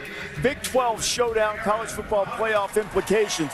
And this Texas Tech defense has really stymied BYU for most of the first half. It's like you said, RD, as advertising. I'm on BYU's sideline. I'm talking to some coaches while they're on offense. They say number 31, David Bailey, is a guy who would think we can run the ball at him, but they haven't been able to run at him or Romello Height. The way that they've been playing defense right now, if you got Jacob Rodriguez running all over the field making plays, and Bear Bachmeier just doesn't know where guys are coming from. And come on, Bear, you're 265, my man. Bear, you're not about to jump over anybody. I don't know why he left his feet on that play right there. But, you know, one thing, Baron Morton has played well. He's made some beautiful throws in the first half, had a couple that maybe they could have helped him out in, or maybe this lead would have been a little bit bigger for Texas Tech. But while the Red Raider offense isn't always efficient in terms of the metrics, they do make explosive plays, and that's really helped them in the first half. You're right, and that's what they're about. I was in the film room 2 days ago watching film of this offense, and I was like, man, they may not make a lot of plays, they may struggle, but then once they hit a splash play, they go tempo, and then they like to put a lot of pressure on the opposing defense, and that's what they've been able to do. And Baron Morton, man, I mean, those touchdown throws, especially that one right there in the corner, was pretty sweet. Did you think he was in when you were watching him from the sideline? I did not. I did not either. I did not. I watched again. I was like, okay, maybe so. It was a great throw and catch. Got the foot down. Texas Tech with a 13-0 lead. We'll talk some second half adjustments a little bit later on in this Capital One halftime report. Penn State still without a win in Big Ten play. Indiana's number 2 in the country. Here is Fernando Mendoza keeping it himself. You know, you don't see that often, Mendoza running the ball, but hey, he's going to take whatever the defense gives him. Ethan Bruckmeyer keeping Penn State around for a while puts it right on the numbers, and the Nittany Lions, who've been really devoid of a lot of big plays. You know, RD, it's just good to see Penn State at home still showing some fight despite the season that they're having. Of course, because James Franklin was fired a month ago. But these guys, they're going out there and they're playing a high-spirited game against the #2 team in the country. We saw Nicholas Singleton score, and then his backfield mate, Katron Allen, puts it on the deck, and Hoosiers are swarming all over it everywhere. And that set up an Indiana touchdown, and now Kalen Black has put the Hoosiers up 17-7 in Happy Valley. It's early. No need to panic. I mean, you know, this is Rondell Moore's not walking through that door at Ross-Ade Stadium. Great point. But Purdue, winless in the Big Ten, is off to the early lead over the #1 team in the country in Ohio State. Georgia has been notorious for getting off to slow starts, and against Mississippi State, pretty much the same thing happened. Bulldogs drive early. They just got their first SEC win last week, but Dogs coming right back, getting around the doorstep and then putting it on the deck. And Dylan Bell close to down there, and then they said he was down, so Chauncey Bowens would stick it into the end zone, and Bulldogs took the lead. Gunnar Stockton swing it out. Oscar Delp goes in for the score, and the Dogs have a 17-7 lead. And then right before the half, trying to put a little more on there, there's Zachariah Branch, the USC transfer in Georgia. Not worried. Georgia, I think it's only the 5th time in the last 16 games they've had the lead at halftime. Yeah. We'll put you under center for Missouri as they get set to host Texas A&M. This halftime report is presented by Capital One. What's in your wallet? Wonder, what's out there? We are. We've never been the type to stand to the side, letting world-changing ideas go untested. We push even beyond our own expectations. Here is seen across the country and heard around the world. We strive to be bold, to be impactful, and to challenge the status quo. Because from here and here. Welcome back to the Capital One Halftime Report. Let's take a look at today's Capital One rewarding performance, and it is Missouri quarterback Matt Zollers getting his first career start against Texas A&M. Here's the bio on Eli Drinkwitz's new quarterback. Now, Zollers has a lot of history to overcome. In the last 20 years, 17 quarterbacks have made their first start in the SEC against the top 5 team. They are 0-17. All 17 blowout losses as well. Can Matt Zollers turn things around? We are joined now by Katie George, who will be in Columbia, Missouri for that undefeated Aggie team coming in to try to keep things going against Mizzou. So, Katie, Eli Drinkwitz has had a couple of weeks after the injury to Bo Prabula. What's his message to Zollers to try to get him ready for this Aggie defense? Well, Reese, Drinkwitz has told his quarterback that Mike Elko is going to light you up. He told him that you're going to see and feel pressure early and often in this game. It's going to be something that you got to battle against all afternoon. He also said the first time you take a hit, it's going to hurt like hell. Can he handle that? Well, I asked Zollers when he stepped out on the field, are you built for this moment? He said, of course. He said getting a bye week, an extra week to prepare for this defense in particular was very helpful. But worth mentioning, Reese, that we've got a cold front coming through here in Como in a couple of hours. We're expecting 30-mile-per-hour winds here inside the stadium. That could impact a young, inexperienced quarterback in a very big matchup. Katie, there's no question about that. You know that Missouri wants to run the ball, and that's really the one weak spot A&M's had on defense is consistent tackling. Now, on the other side, people are saying A&M's in this position in the SEC for the first time. They're saying it because it's true. How's Mike Elko reacted to that? Well, he said there's this outside narrative that we haven't been in this position before, but he said actually we were in this spot a year ago. On this very weekend, Reese, Texas A&M was 7-1 going into play South Carolina. They lost that game, losing their last 3 SEC games and playing themselves out of the conference championship. Elko said we didn't finish, and that's been a motivational force for this program for an entire year. He told his guys, let's get back to that position. Here they are, 8-0 today. Let's finish the right way, and that's exactly how they intend to do it today, Reese. Katie, we look forward to seeing the game. Texas A&M and Missouri, they'll kick off around 3:30 Eastern time on ABC. Katie George will be there. Hope she stays warm there if it gets a lot colder with that cold front coming through. Saturday slate, you see the games that are coming up.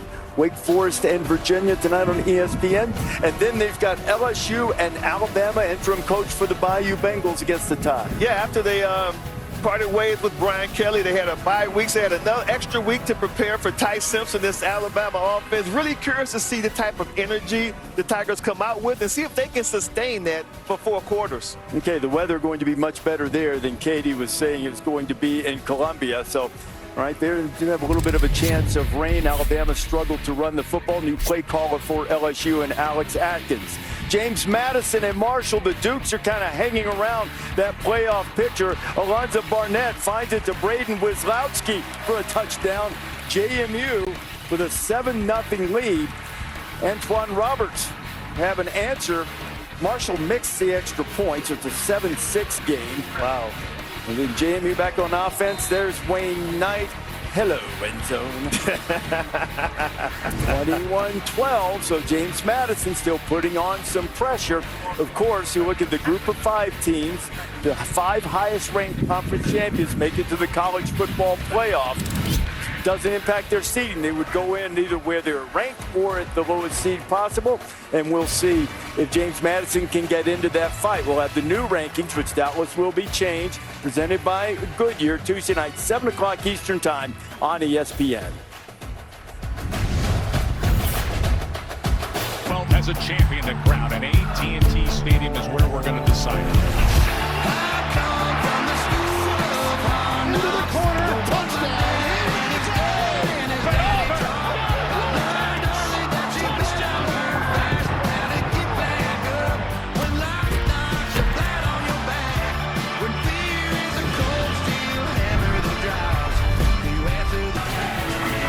This halftime report is presented by Capital One.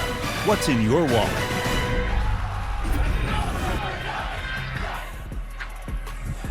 Texas Tech up 13-0 under Joey McGuire. The Red Raiders a perfect 15-0 when they lead by at least 13 points at halftime. They'll get the ball first, will Texas Tech. Desmond, what is it that BYU needs to do, especially early, make sure they stay in this game? Well, they need to eliminate the miscues, especially on special teams. They had a muffed punt that led to the first score of the game. It was a field goal, and then they had a shanked punt, and then they missed their own field goal, too. So I think that if they eliminate those miscues, and then defensively, all things being considered, I thought they played well. They missed some tackles that led to explosive plays. If they clean that up, they have to get the running game going on offense, too. L.J. Martin, he has not been a factor in this game. If they're going to do anything offensively, they got to get L.J. Martin going. That was the game plan. They're fortunate that the lead is not bigger than it is. Cougars have made it a habit to come back this year. This is the play at the end of the half that could have made it a 3-score game. Texas Tech will get it first. Chris Kirk and Holly will have the second right after this. This field belongs to the ones who take it. This season doesn't come with the script. This is where everything is earned, and we mean everything. We don't do handouts here. You want the spotlight? Earn it. You want to shine different? Prove it. 30 years strong, and we keep shining brighter. This is Big 12 football. This.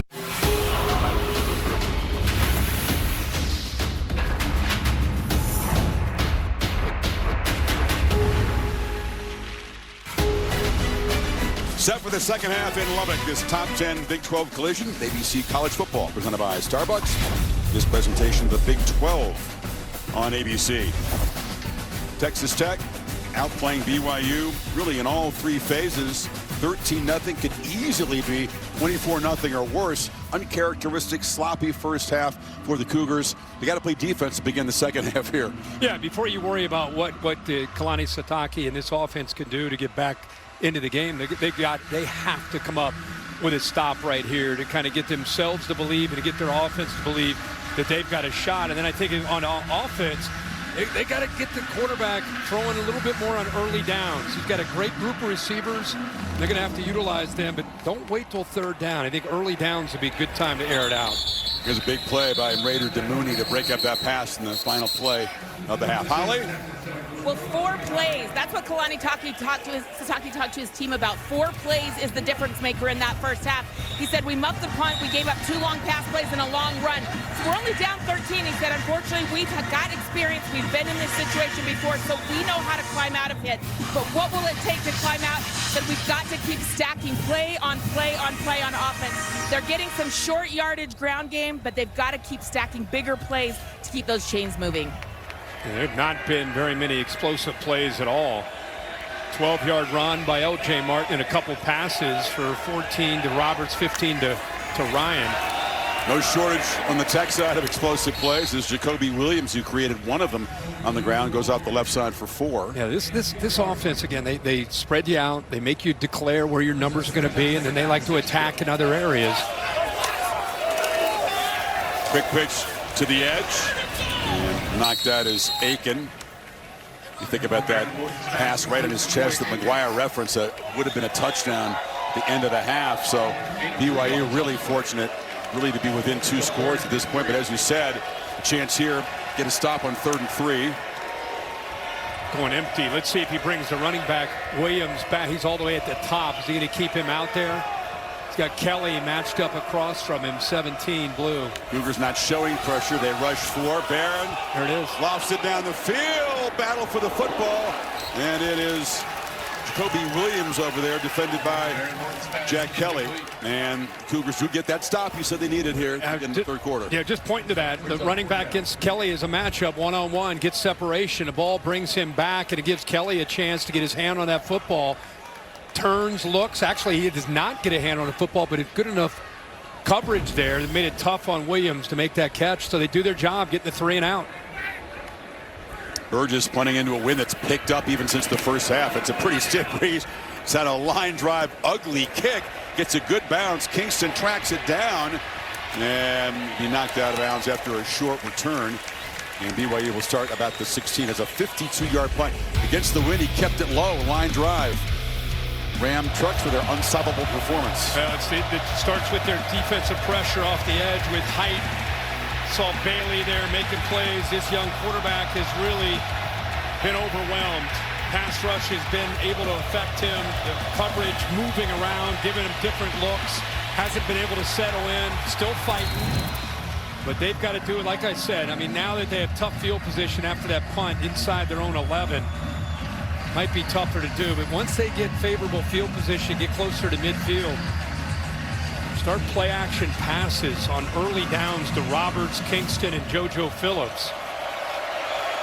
Bachmeier told us he has a kind of a power saying that he tells to himself when things are getting tough. I can't fully say it, but it's I'm that dude. There you go. I'm that dude. He keeps kind of repeating to himself, but he has a lot of poise and natural leadership ability. But as you said, it's a tough stylistic matchup against this defense. Yeah, and they're just not built to get down by 20 offensively and have to fight their way back. Here within a couple possessions, still can stay within the structure of their offense. Still try to win the run game, still win the line of scrimmage. At some point, you get back into this game, you need guys on the perimeter to make plays. 21 rushes for just 64 yards. Play fake on 2nd down across the middle. It's a low throw catch made at the 32 by Roberts. At 14. Roberts had room off the line of scrimmage after JoJo Phillips right there. You can see him on the inside. So he works around him and back underneath into the interior of that defense behind the linebackers and gets his hands underneath for the 1st down. Besides the tough running, shots, as you know, are a big part of this offense. They haven't really been able to get the ball downfield. I think you're going to see that, especially like I said, 1st and 10. It's a big risk because if it's a home run and it's a foul ball, you come back and it's 2nd and 10. They're going to have to take some shots on these early downs now that they got that 1st down. Keeper plows off the left side. Analytics plays such a huge role. If you listen to these guys, they really feel that not nearly enough teams in college football take downfield shots. It should be employed a lot more. If you hit 1 out of 3, it's a huge game, as opposed to just trying to be patient, chip away. It's tough to do. You see it up in the NFL and in college where defenses are more and more trying not to give up those home run shots, make you go 10 and 12 plays. Very few offenses have the discipline that it takes to be that consistent, driving the length of the field, 10 and 12 plays. Preston Rex, just too much traffic and too much speed on the edge. Jacob Rodriguez, the tackling machine, part of that mustache crew, got out there to stop him. Well, Carson Ryan right here, he's going to come out on like a stalk block, but watch how quickly the defense and the speed that they have. You leverage the football, don't give him the outside. If he goes anywhere, he's going to have to cut back into the teeth where Jacob Rodriguez is waiting. Very well schooled by Shield Wood in this defense. Extremely well schooled. Impressive what Shield Wood has done in year one here. 3rd and 9. There's a downfield shot launching for Roberts. Oh, a chance to make a catch, a play you've really got to make at this point if you're BYU. Amir Boyd was in coverage and Roberts couldn't quite collect it. Well, that is a great matchup with Roberts at 6'4", Boyd at 6'2". Does a great job of putting his hands on his back, but then push the corner. Now he's just got to go up and make a play. Did really all the tough stuff. Use the body control, went into the air, and usually that's a play that the veteran Roberts finishes for a huge gain. Kind of plays that decide games or decide your ability to sort of come back and challenge. Vanderhart boots it. Aiken lets it bounce all the way into the end zone. So wind at his back. It's a 69-yard punt. And Texas Tech will take over. And defense continuing to pitch a shutout here in Lubbock.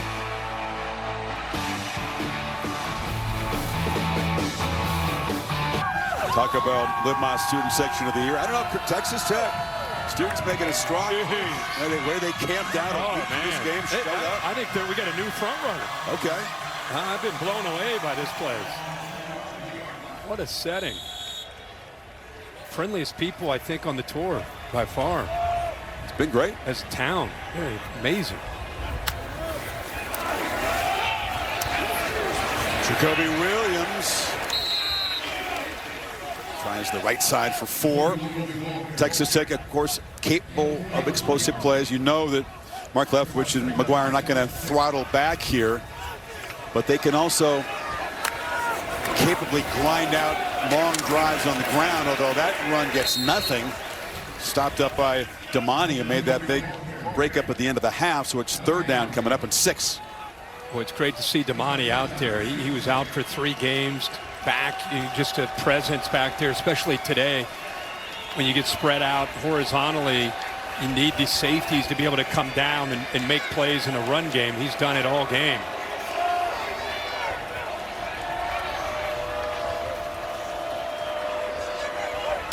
Douglas comes across all the way in motion. Instead, they throw it underneath in the seam. Williams.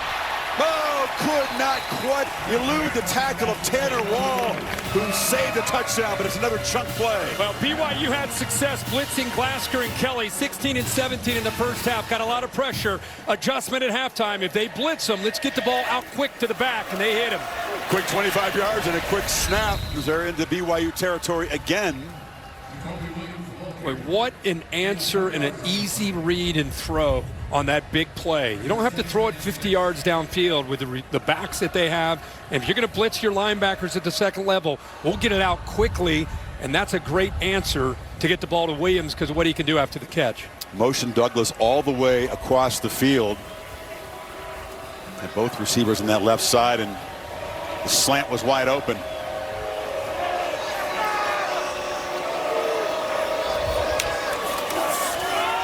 Dickey picks his way patiently, weaving through BYU defenders for a first down to the 35. Got 11 more.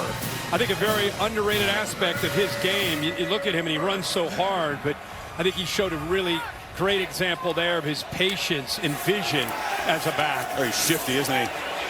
Pitch down the sidelines. Virgil just over his head. He was in single coverage against Maury Bamba. Really feels like one of the first times we've seen BYU after that pass to Williams. It just feels like they're a little bit more on their heels, a little bit more vulnerable on this drive than they were at any point in the first half.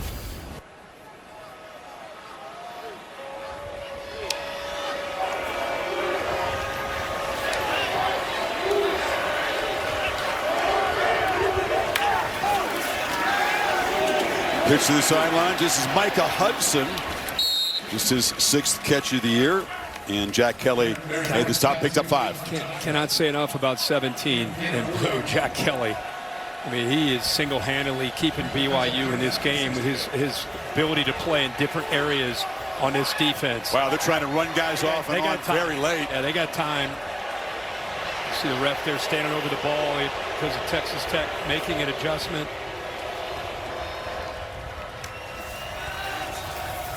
Morton, long throw to the sidelines. That's Carter again. Makes a man miss. And we'll have it first down inside the 25. A matchup problem and very good with the ball in his hands. Yeah, he's so dangerous. And that time they sat back in zone. And again, remember when they want to stretch you horizontally, make you make plays in space, and a missed tackle. Result is a first down. You're spot on. The Cougars, I think defense is still on their heels. Texas Tech's going to take a timeout here, but that third down play, big dudes making the long run on and off the field, quick first down, and Tech, surprised they spent the timeout there. Play clock wasn't really an issue. Watch Glasgow here come in from the left. Here, 16, he almost knocks this ball loose. Good job of Carter. Keep it on, holding on right there. Held on to it. Only kind of loose, wasn't it? Yeah. ABC College Football, presented by Starbucks, is brought to you by Ram Trucks, official sponsor of the College Football Playoff. Nothing stops Ram. The guy Shane shot the footage, Kirk. He considers himself the world's #1 authority on brisket. He said the Lubbock brisket, Shane Bow, best with ever. you, buddy. That place, we ate it yesterday. We ate it again today. I'm with Shane. Oh, really? You checked 2 boxes? I went down twice. Okay. Yeah. First down off that catch by Carter, and they try Dickey for about a yard gain. You know, I dabbled in the brisket, but I lived in the smoked turkey and the chicken, whole chicken. Pretty good. That is also elite. Elite, yeah. BYU that time able to corral Dickey for about a 2-yard gain. Steak was nice last night, if you want me to chime in here. We've just been really good in Lubbock, period. Yeah, sure. You like your meat. Yeah, had a little Tex-Mex, went to the Plaza. It was a nice spot.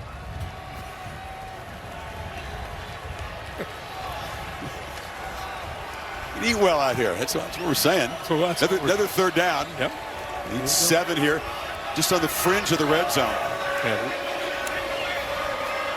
Dickey motions out. It's a 3-man rush, so he's got time. Launches to the perimeter. Jump ball. Douglas battling Evan Johnson, who's been strong in coverage today in the matchup against big 6'4" receiver. I tell you what, he does a good job. Looking at the top, push him into the sideline. It basically takes him away. You know, as a receiver, you want to try to stack a defensive back and give him room to work to be able to throw the ball. But by pushing him into that boundary, took away any cushion at all for Morton to be able to throw that football. Great coverage. So Stone Harrington again, trying to make it 3 for 3. Doesn't officially count as a red zone trip because he got stopped at the 21, but still, Tech having a hard time converting these opportunities into touchdowns, and the lead is still a 2-score game at 16-0. The BYU defense is keeping them at least within striking distance. Was texting a second ago with Patrick Mahomes about that he is all in on the offense. Missed opportunity there at the end of the first half. And got to capitalize here this first possession. Marcel Reed and the Aggies taking their undefeated record on the road to Columbia. Just about a touchdown favorite. So, folks, expecting a tough test from that Mizzou defense. Yeah, I think it'll be a great challenge for Marcel Reed and A&M. Expect their defense to get after Matt Salters, who's a freshman quarterback, in for Bo Pribula, who's out for the year. It's his first career start, so you may want to avoid third down and long if you're Missouri. Rely on Ahmad Hardy to be able to run the ball. All Aggie opponents, just put that in your game plan. Don't get the third and long. Yeah, avoid that. They're the best in the country. But that collision with Texas, the end of the season, it's in Austin this time, the day after Thanksgiving. Aggie's biggest test between now and then is today, coming up next. Hagan's going to give it a go, trying to make something happen with the return, but he's stopped at the 21. Here comes Bear Bachmeier. By the way, he was a grade behind Julian Sand. Of course, the Buckeyes quarterback happens to be the odds maker favorite for the Heisman. He was a 7th grader. Sand was an 8th grader on one of the elite teams out there. And you know, Bachmeier started ahead of Julian Sand. I know. Isn't that wild? Yeah, I saw his dad this morning. He let me know about that. He let me know too, so your dad's pretty proud of that. there's his Michael. dad. Yeah. Michael is Bear's given name, by the way. You get Bear, Tiger, Cougar is the nickname for the younger son, who's a 9th grader, also a quarterback that a lot of folks are interested in. Wow, got another one coming up. I didn't know that. Yeah, young Cougar. Ooh, there's a throw into the left flat there. Completely under it, dropped out. Height got a piece of it. And again, Chris, when you see this as a young quarterback, you're expecting this. And watch what happens. He drops right into the throwing lane. Bear Bachmeier, very, very fortunate. Height is a pass rusher. Bear Bachmeier's young computer isn't thinking about height 9 as a pass rusher dropping. So simulated pressure causing problems for the young quarterback. 2-back look here. 2nd and long. Been so impressed, Kirk, with Shield Wood.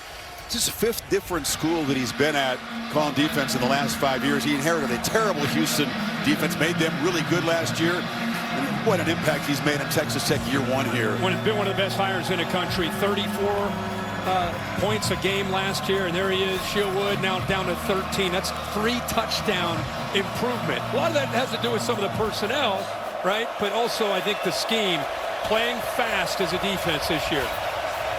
Moving around fast as a family. I said, do you have a home here maybe? And that defense getting after Bachmeier, who escapes and throws an interception. Picked off by Rodriguez, and J-Rod, as they call him, trying to make him a Heisman candidate around here.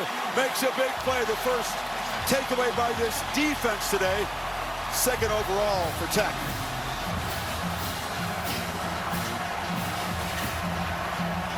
And there's Emma, his wife, going crazy, jumping up and down in the sunglasses.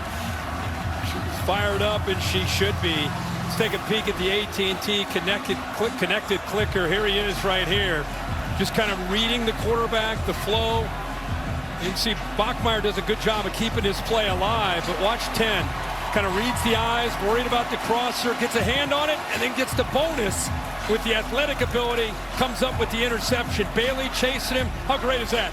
Your one All-American, Bailey's chasing him down. The other All-American, Rodriguez, able to come up with a big interception, and the big fella, Lee Hunter, chasing him out of the pocket. Besides making tackles, he's a takeaway machine. That's his 3rd pick. He's punched out 7 footballs, 7 forced fumbles. And now Tech again on the fringe of the red zone, trying to add to this lead. Williams, stutter step. Feels like this BYU defense, and again has been asked to try to keep their team in the game. I know. Can they do it one more time? Meeting with Stash yesterday, I really enjoyed our time with him. He's just like an old soul. Like he's just smiling, like he knows something we don't know. Well, the company knows a lot more about Texas Tech than they did before. This has been an impressive, comprehensive performance. Job not done, but they're trying to deliver a serious blow right here. And you brought up the point about 4 red zone trips for Texas Tech, only 1 touchdown. And the last one was basically a red zone trip down to the 21. So they've not been able to finish. This could be a blowout if they were able to finish some of these drives. But again, we got to give BYU's defense credit for cranking up the pressure and not letting this passing game give them points. Can they do it one more time? Looks like it's going to be a direct snap as Morton goes out there. It's Dickey. They have 2 tight ends in the game, but BYU is still able to invade the backfield. That's Glasgow making the stop behind the line. Those defensive linemen from BYU do such a good job of eating up these offensive linemen, freeing up Glasgow and Acera and Jack Kelly to be able to flow against that run game and get downhill to make plays. And now it's going to be about matchups, trying to get pressure on Morton because he's going to throw it these next couple plays. They love number 7, Terrence Carter, when they can get him into a matchup. Try to close down, and it looks like a run all the way. Another direct snap to Dickey. Again, they want to protect Morton. They don't want to have him have to run the ball. We've seen him still nursing that ankle. They've been ready for the direct snaps, the Cougars defense. Yeah, Yeah, not surprised they ran the football there. Now they got third and long. Dickey way out far left of the formation, just a couple steps off the sideline.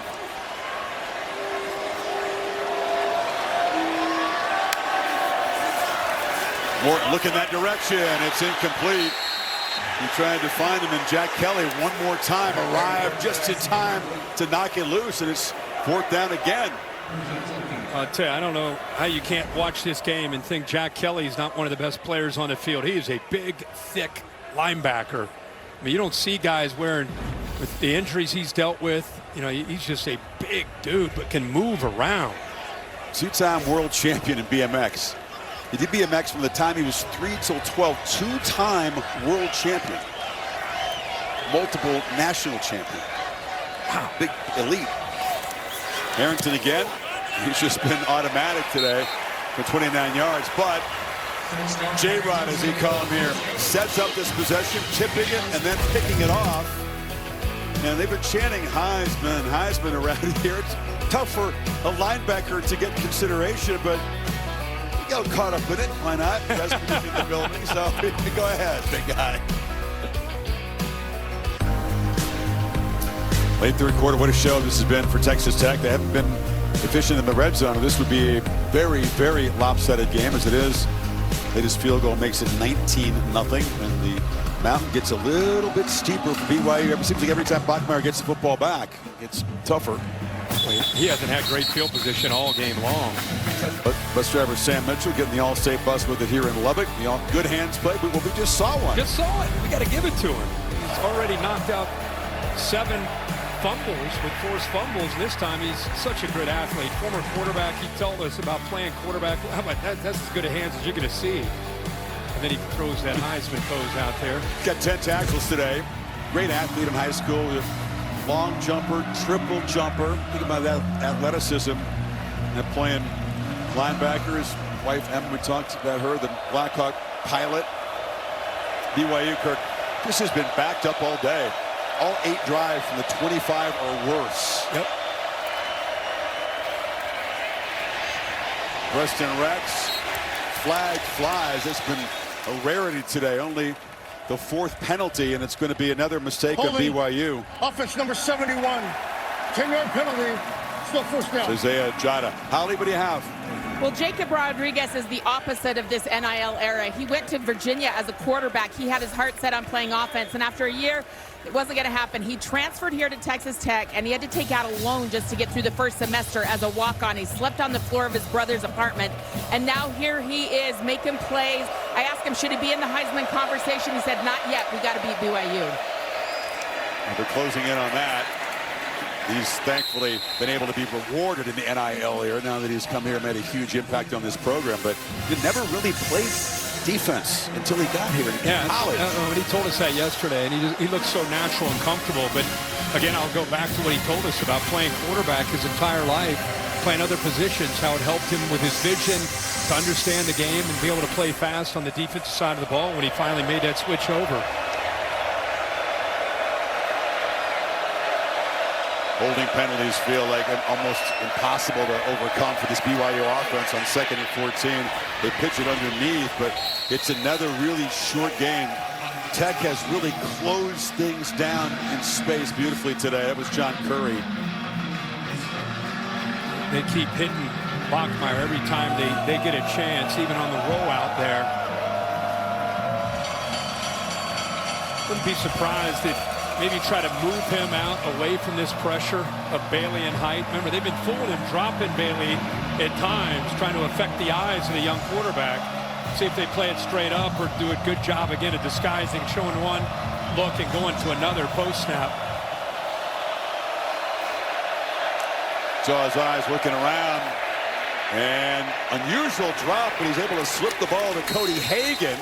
Interesting, it almost looked like he was going to run, and zips it across the 40 for a 17-yard gain. And a little cut block right here, and then he's able to get underneath of Bailey. Good block there. Now get underneath him. Quick release.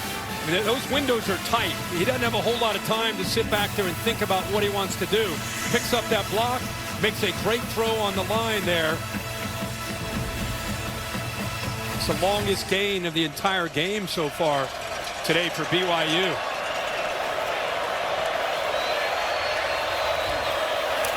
Off the play fake, downfield shot, threw it in the dangerous area. He's been trying to find Chase Roberts. Bryce Pollock, the corner, broke it up. Yeah, and Pollock, I think, confused him because initially, watch this when he runs. It looks like he's going to get cleared out and play in man coverage. Watch him going. You think he's running with that receiver. Instead, he comes off of it and almost steps in front for that interception. So I don't blame Bear Bachmeier. That looked like man coverage. It looked like he was going to be cleared out to open up the throw, and heck of a job of disguising that by Pollock. Bachmeier from the pocket checks it down to Martin. L.J. Martin just hasn't looked quick or sudden against this defense today. Curry with the stop again. Yeah, playing through some pain. And it's admire that, but right now, not only Martin, but the offensive line, just the way this game has gone, they've not been able to get him going. If you would have told me that he'd have 9 carries and 31 yards, and we're almost at the end of the third quarter, I would say that they're out of rhythm. They don't have much of a chance. They need him to really open up every aspect of this offense, but Tech's taking that away. Need 8 on third down. Bachmeier flips it across the middle of Kingston. He can't escape. Tackle made in open space by Curry, who's another Red Raider who's played a great game on defense, and it's fourth down. These guys, they have great range as well. You know, they have speed. You know, these guys are 6'2", 6'3". They react quickly. I think it goes back to what Shieldwood, the defense coordinator, said about kind of streamlining the plan. Make this defense, allow them to understand it so they don't have to think. Paralyzes you. Instead, they free him up to play fast. And another great example there on that third down after the catch. Curry, another hometown guy, comes from Lubbock. And get this, Kirk, he began his football career right here at Texas Tech. And he's still here. What? That's crazy. End of 3 in Lubbock. 19-0 for the Red Raiders. Back after these messages in a word. Your local ABC station. I'm going to see it here in Lubbock. Party is building. Bumping here. We got red smoke. We got flares. I thought this was like a soccer game in Buenos Aires or something. Never heard of Boca Juniors and River Plate? They let you get the flare. I was hoping it's cleared out. We can see the field. Vanderhaar back on to punt. It's Coy Aiken will just stay away from this one as it angles to the sidelines. Holly, can you see us through the smoke down there? He's talking to Joey McGuire. You huddled your team right there entering the fourth with a lead. What was the message? Win the fourth quarter. You know, that's our seventh plan to win, seventh part of the plan to win the fourth quarter. We win the fourth quarter, we win this game. Part of your plan is to take 3 turnovers. You already got 2. How do you get that one? Hey, just let J-Rod do what he does. I mean, y'all know what everybody thinks of him, and everybody else around the country needs to understand exactly who he is. Thanks, Coach. You bet. How much fun is he to hang around? He's right. If they win the fourth quarter, they got the victory here. And that is part 7 of the plan. I think the first 6 parts. So far, they've checked every box. Yeah. Got 1 box left. Dickey, he's got the edge. Cameron Dickey is loose, makes a little cut. Still going. Spins into BYU territory as the explosive plays continue. 33 more. Running the counter play, point of backside, left guard, left tackle. And I think this is what makes this team real, is the ability to run the football. You get so concerned about a lot of the speed they have and the way they can throw it downfield, but you got to respect the running game first. Continue to test the run game here. You can be explosive with the run game with a couple different guys, actually, and obviously explosive with your receivers and your tight end. That's a lot of explosives to deploy. Well, they're coming into this game, they're second in the nation, 43 pass plays of 20 yards or more, top in the nation for explosive plays. But again, what I like is some of those games you're not going to have those explosives. You can look at the playoff and be, what they might have in front of them. The fact that they can run the football is going to make you have to respect that part of the physicality of their game. You mentioned the playoff. It's not lost on these folks. They wanted to focus on this game, but you get the win. Offense number 70, 5-yard penalty, Second down. Get to 8-1. UCF is next. Then there's a bye. They're at West Virginia. And then their conference finale. This team's real, though. I mean, you can see, we see all these teams every week all over the country. And, you know, I think familiarity is not necessarily something that a lot of the country is probably, you know, when you watch Texas Tech, you don't have that same recognition of who Baron Morton is, or Reggie Virgil, Caleb Douglas, or Cameron Dickey, but they're seeing them today. Slant, catch made, flag is down as Virgil moves the ball inside the 35, flag back at the line of scrimmage.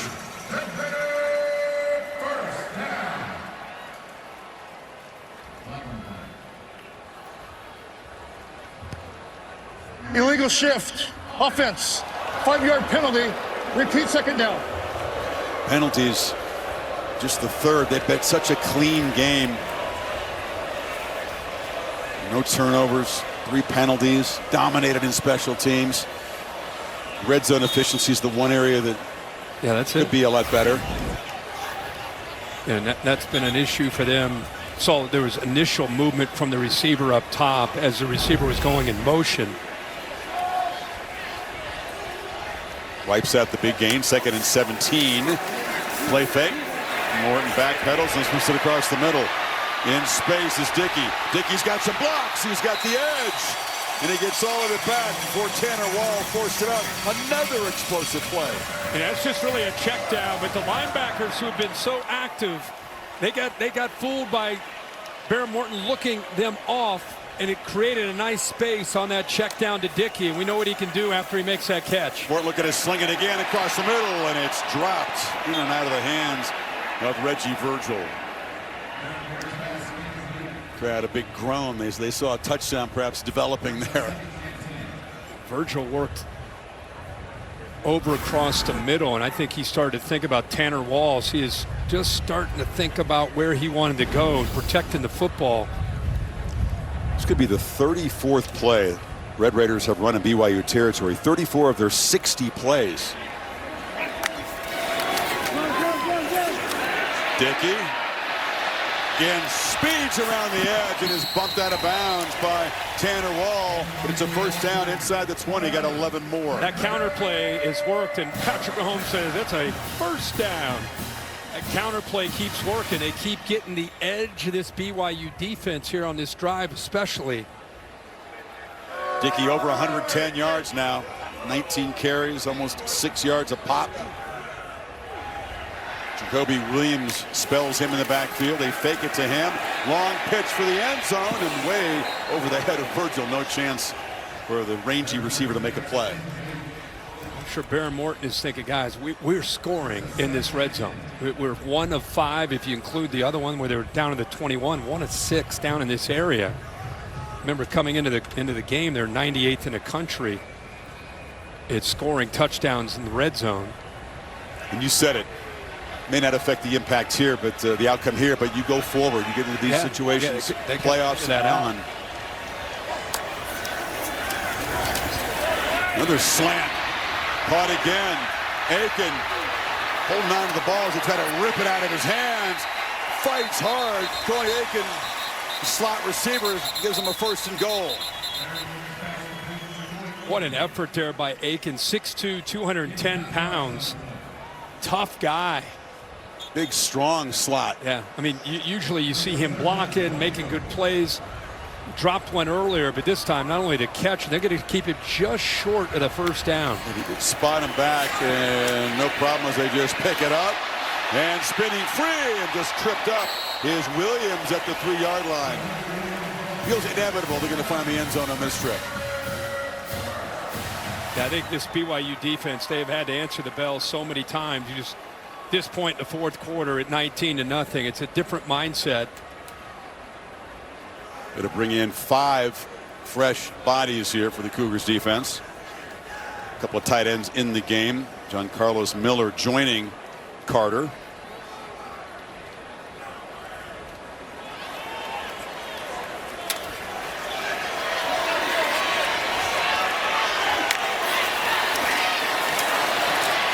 And flags flying all over the place. Slammed down short of the goal line as Williams loss of focus from the Red Raider offense in this possession, up comfortably. Kevin Marr getting the Big 12 crew together.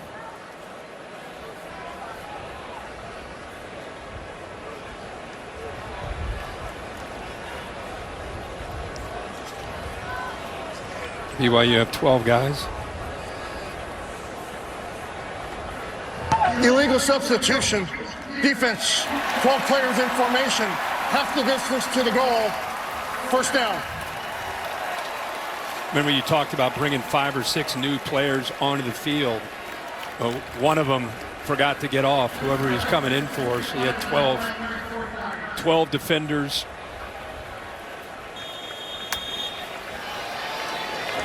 Like a diamond formation with Dickey there. 6 offensive linemen. Power! And walking in is Cameron Dickey. Texas Tech making a statement in front of the nation today.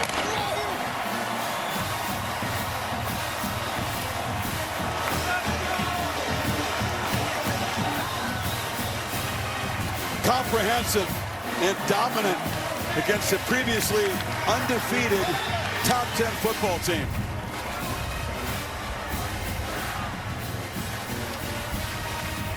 Dickey finally gets that touchdown and cap off what's been a really effective 111-yard day. He went pure power down near the goal line and would not be denied that time.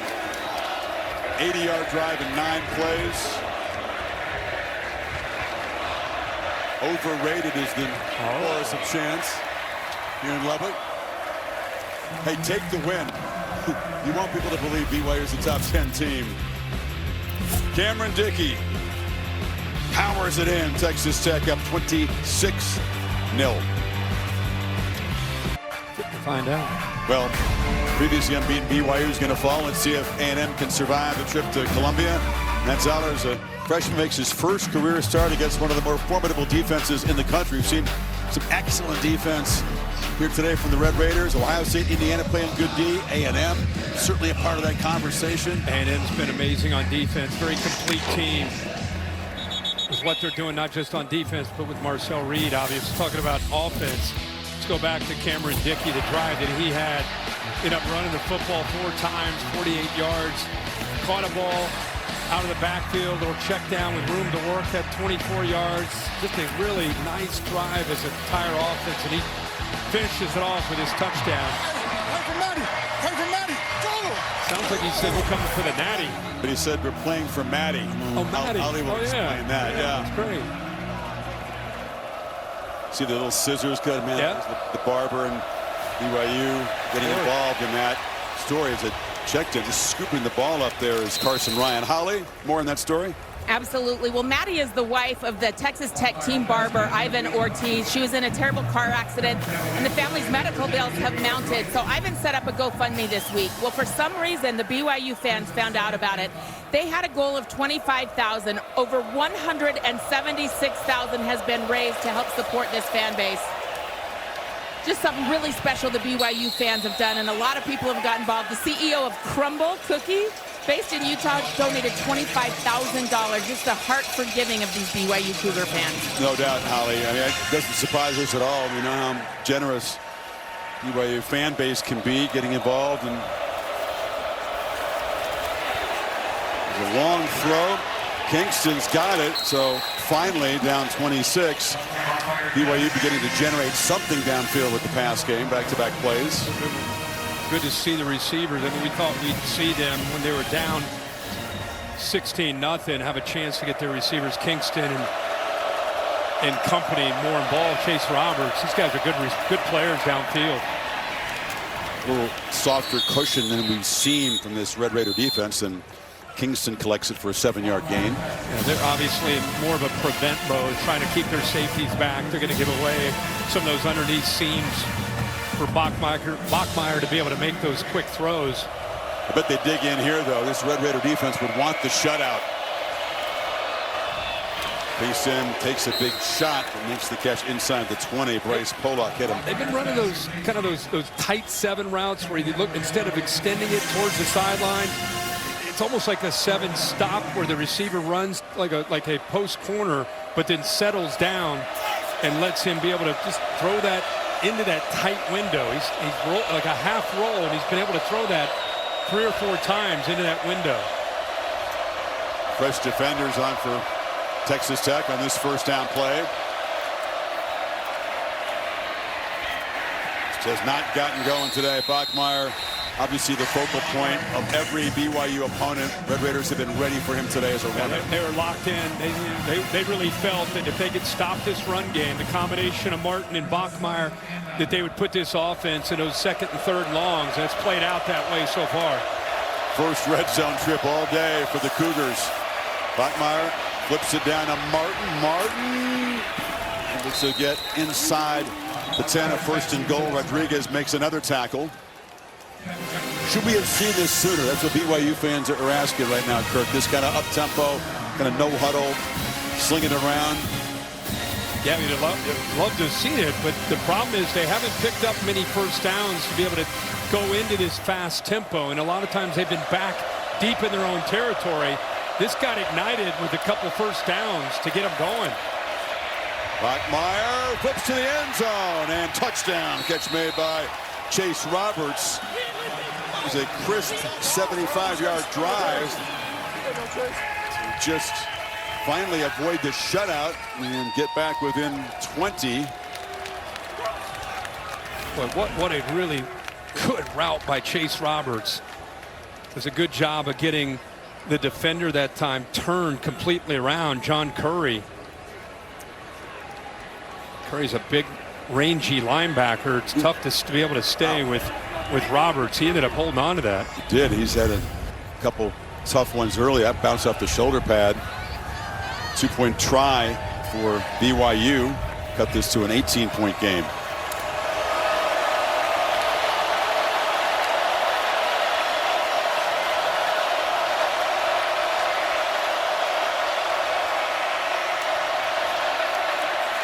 Slant, caught, diving is Roberts. They throw a flag. Is going to be a pick play. Yeah, little illegal pick, offensive PI on Kingston 11.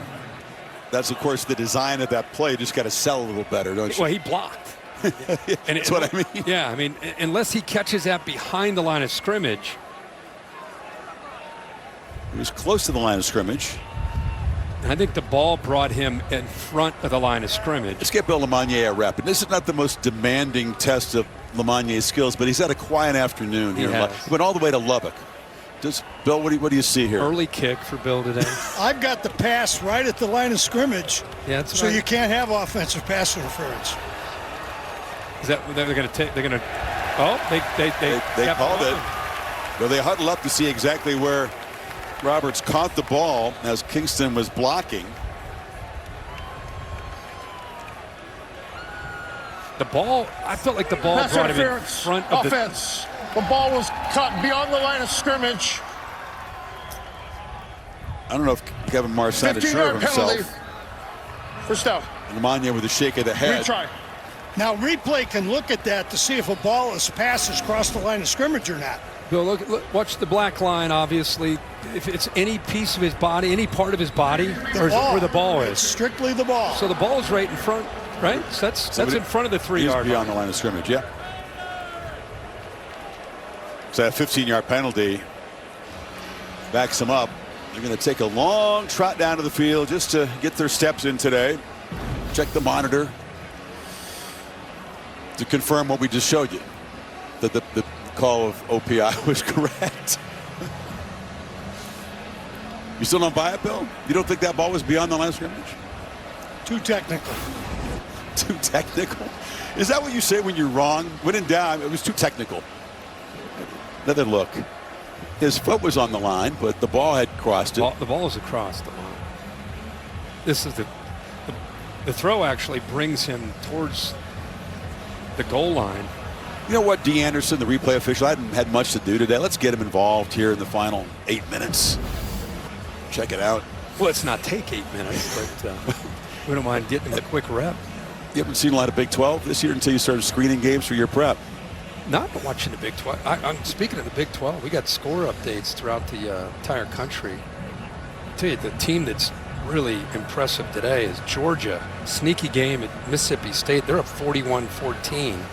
And Penn State's making a comeback. Indiana up 20-17 in State College. Winless in the Big Ten. What if they knocked off the #2 team? So that would be, at the beginning of the season, you wouldn't have sent a stunner, but today it feels like a stunner.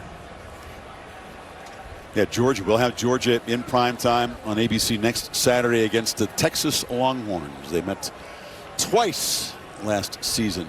Both times Dogs come out on top. Good time to bring up, if Texas Tech ends up winning this game and BYU were to win out, there would be a rematch of these two teams on a neutral site in the Big 12 championship. It's in Arlington. Yep. Yeah, and you would wonder if BYU were to somehow win that rematch, how that would impact.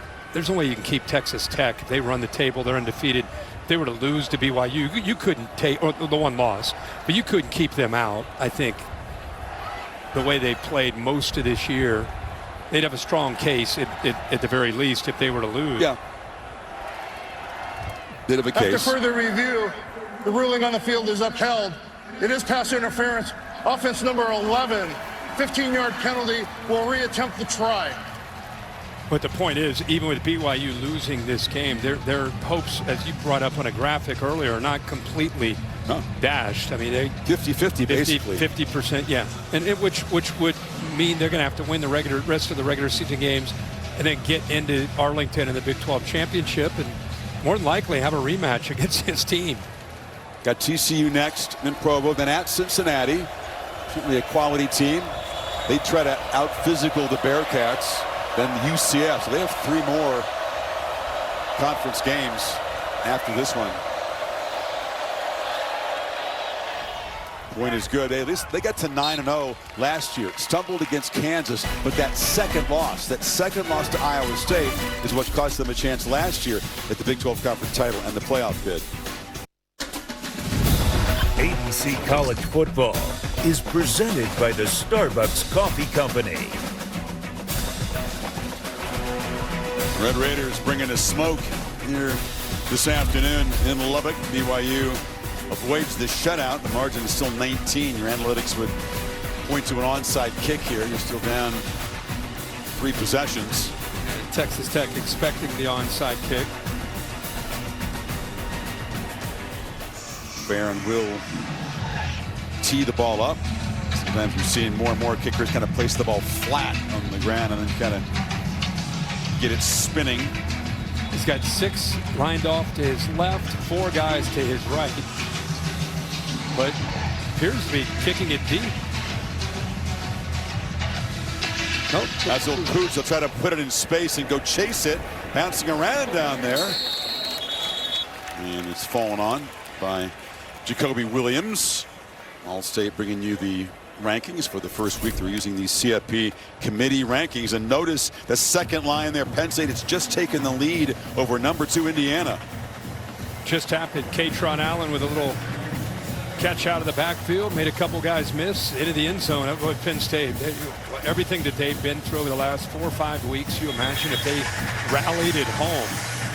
They got bombed last week against Ohio State. A lot of people thought Terry Smith, the former Nittany Lion player, was doing a good job, but that defeat was really demoralizing. But they have shown up ready to go clearly against IU. Imagine your first Big Ten win against the #2 team. And Williams takes a handoff. Isaiah Glasgow starts. Talked about Texas Tech's remaining schedule. UCF next week.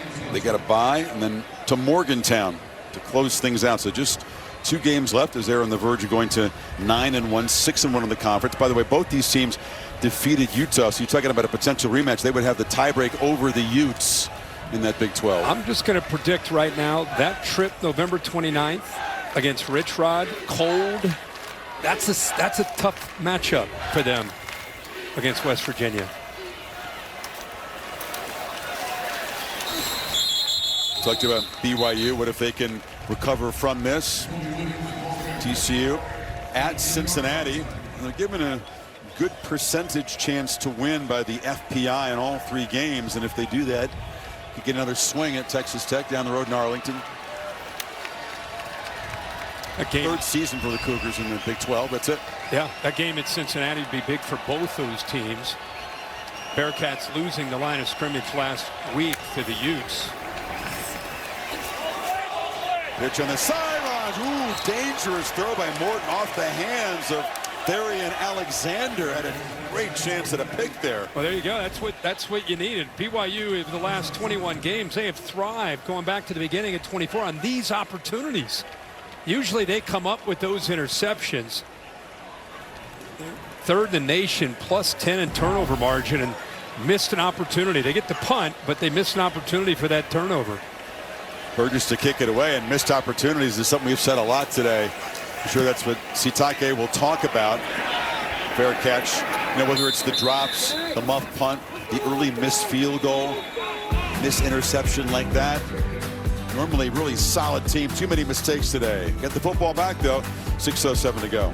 Looked like their year for that, Kevin, but tell you what, you respect a team that's had a dismal year playing with a lot of fight and fire. BYU found the end zone of their last possession. Got to do it a few more times.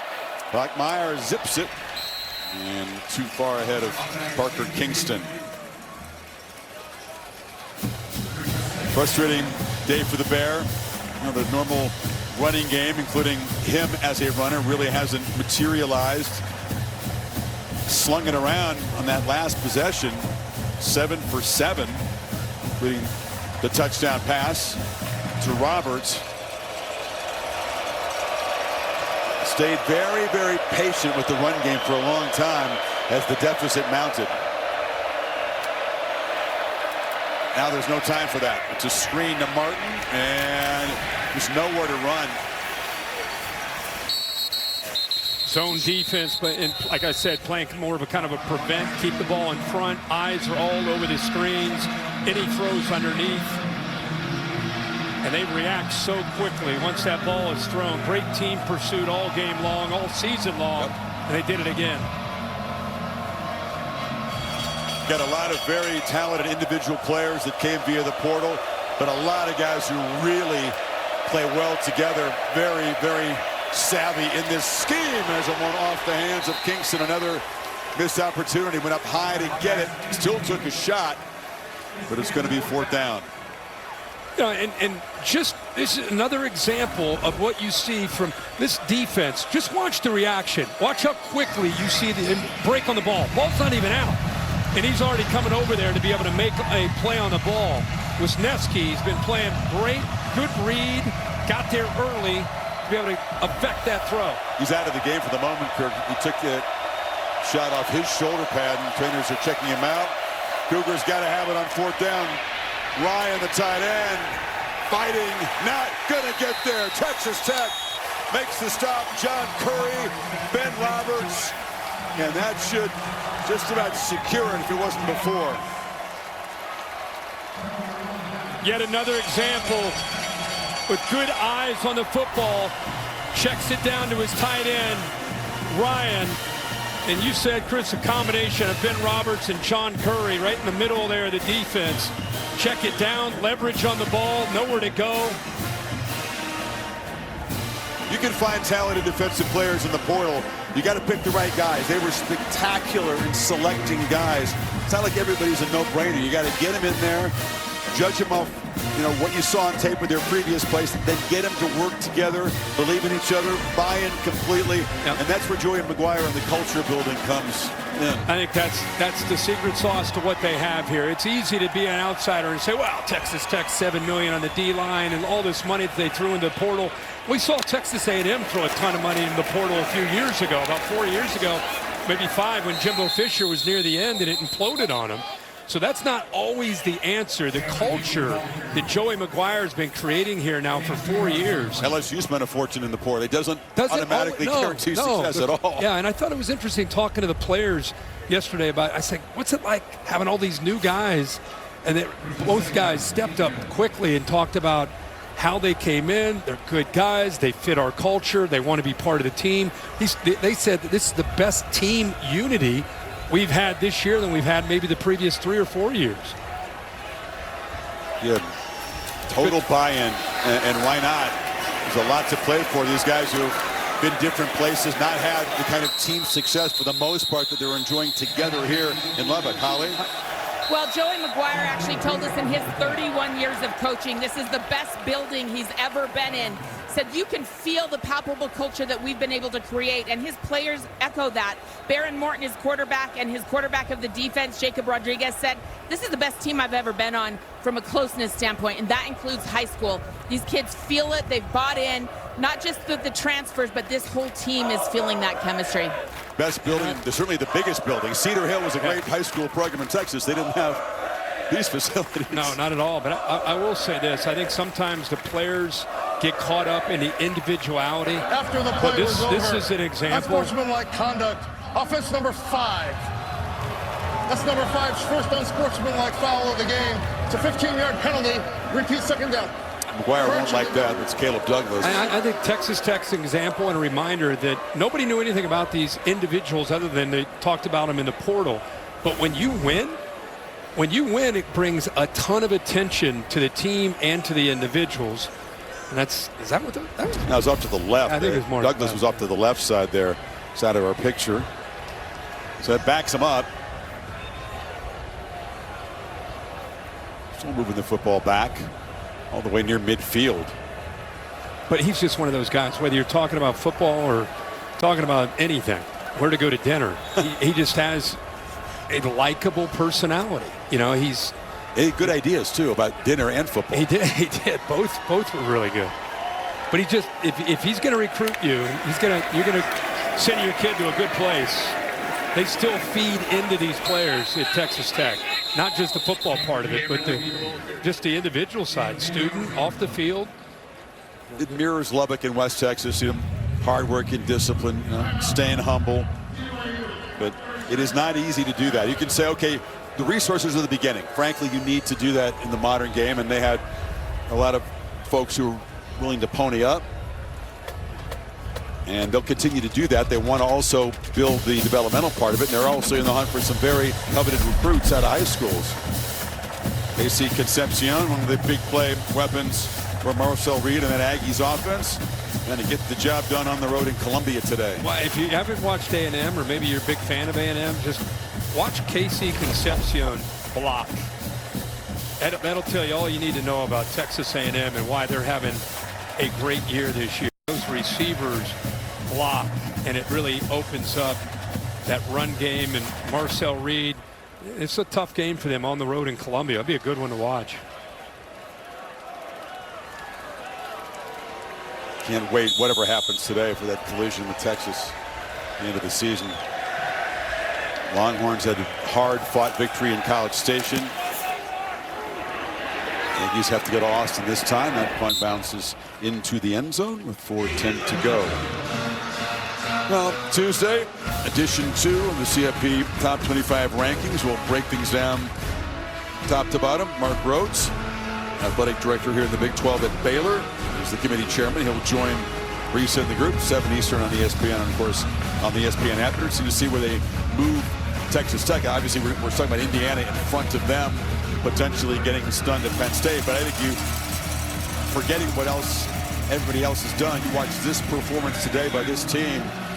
Yeah, if you think BYU is the 7th-ranked team in the country, and you're in the committee room, you know, how can you? This game it's 26-7. It could have been 46-7.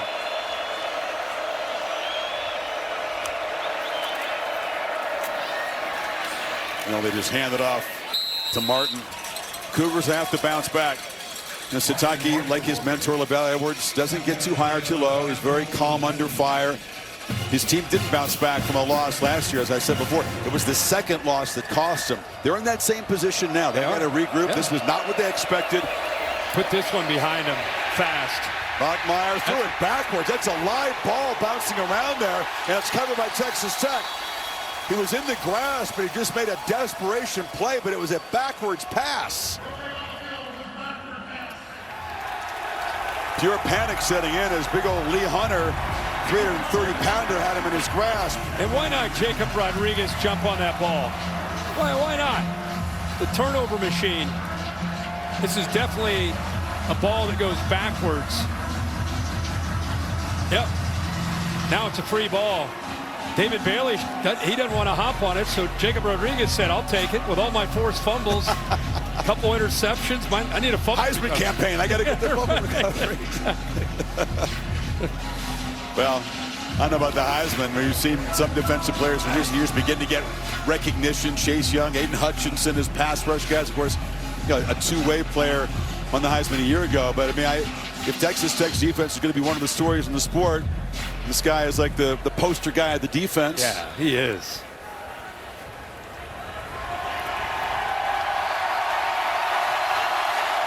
Well, his fumble recovery just puts one on the tee for Morton here. I hate his stash. I think he had in high school. He's been growing it. It's thick. It's thick. I think if he shaved it, he'd have it. Who do they have next week? I think it'd be full bloom by next Saturday. UCF. False start. Offense number 79. 5-yard penalty. First down. It's John Curry, Ben Roberts, the stash crew. Sometimes those guys want to hang out together all. Right. Well, you better bring it strong if you're going to step into the club. I wouldn't have a shot. They brought it strong today as the defense, but this was a statement. And you'd seen the stats and you heard maybe a little bit about it. If you haven't seen this defense play until today, you know, they stopped an offense that's BYU's been pretty productive offense. Suffocating. Yeah. Probably the best word. At all three levels. Able to get off blocks. Linebackers, of course, flying around, making plays. Secondary sticky coverage. They disguised it really well with Shieldwood, mixing up looks. The other thing, they really handled the hype. You and I've done this, a ton of times when a team like this, maybe a little bit on the fringe, they step into that big stage. Game day's here. They're camping out, talking about it for a week. You get out of your normal routine as a player because just the noise. Sometimes it's a little bit too big and too bright for teams that aren't used to it. These guys seem to relish it. They stepped right into it and played great football despite all that noise as distractions. There you go. That's right. That's the only way I can grow it. What was that? A reverse handlebar? I got it upside down. I wasn't in charge of it. That's upside down. I wasn't in charge. What are you doing? I didn't do it. Okay, somebody stuck it. Did you not know what that looked like? I didn't know what it looked like. It's upside down. Usually you count on somebody in the truck to say it's upside down. Nobody said anything? I had no idea. Allison is humiliated. I let the ball club know. I got no idea. Oh, man. Down. Hey, we want to thank the two sports information directors from these schools, a representative of the great assistants from the true pros who do that job around the country. It's long hours. Sometimes it's thankless, but Brett Pine from BYU, just elite. Matt Dowdy from Texas Tech, same thing. Appreciate the hospitality from Matt and his staff. And all of the SIDs, all the programs that we come in contact with, we really appreciate what you do. Look out, Leland. We're headed back down to Athens for the 9th or 10th time, it seems like, in the last couple of years. Yeah, it is going to be hyped. Arch Manning, bye week for the Sark. There you go. That's how you do it, Kirk. Right? That's a good one there. That would have worked a lot better. Tell you, Indiana on the ropes here, Chris. Minute 22. They have the ball deep in their own territory. Still a 4-point Penn State lead. Should we just do a play-by-play on this? Yeah. I think I'm gonna.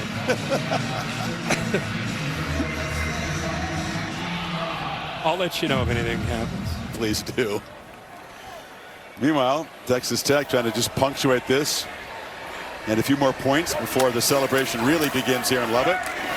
Just screen to the edge. And Douglas, who was just penalized for that unsportsmanlike, trying to get some of the yards back. They're going to have to handle even more hype because you said they've done a great job. It's an older, mature team, but now with the win here, it was 84% coming in. That changes depending on the results of other games. This is to reach the Big 12 championship game. Wait, how do you guys come up with 96 and 97 after a win? To reach the championship game. That's just to get to Arlington. The championship, yeah. Okay. They like BYU's chances against TCU, Cincy, and UCF. Mm-hmm. And even a one loss there, they would still have the tiebreak over Utah. So Don't ask me to explain the algorithm. But I mean, I think not in charge of that. But I think CFP, that's the percentage we were talking about coming in.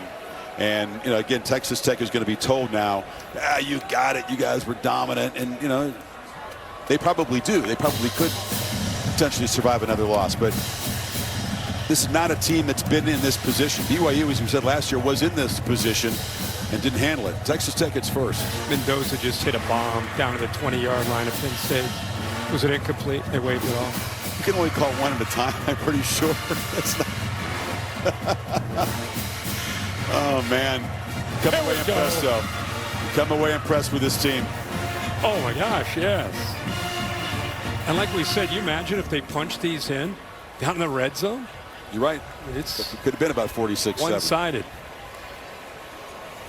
Harrington, meanwhile, trying to make it 5 for 5 today.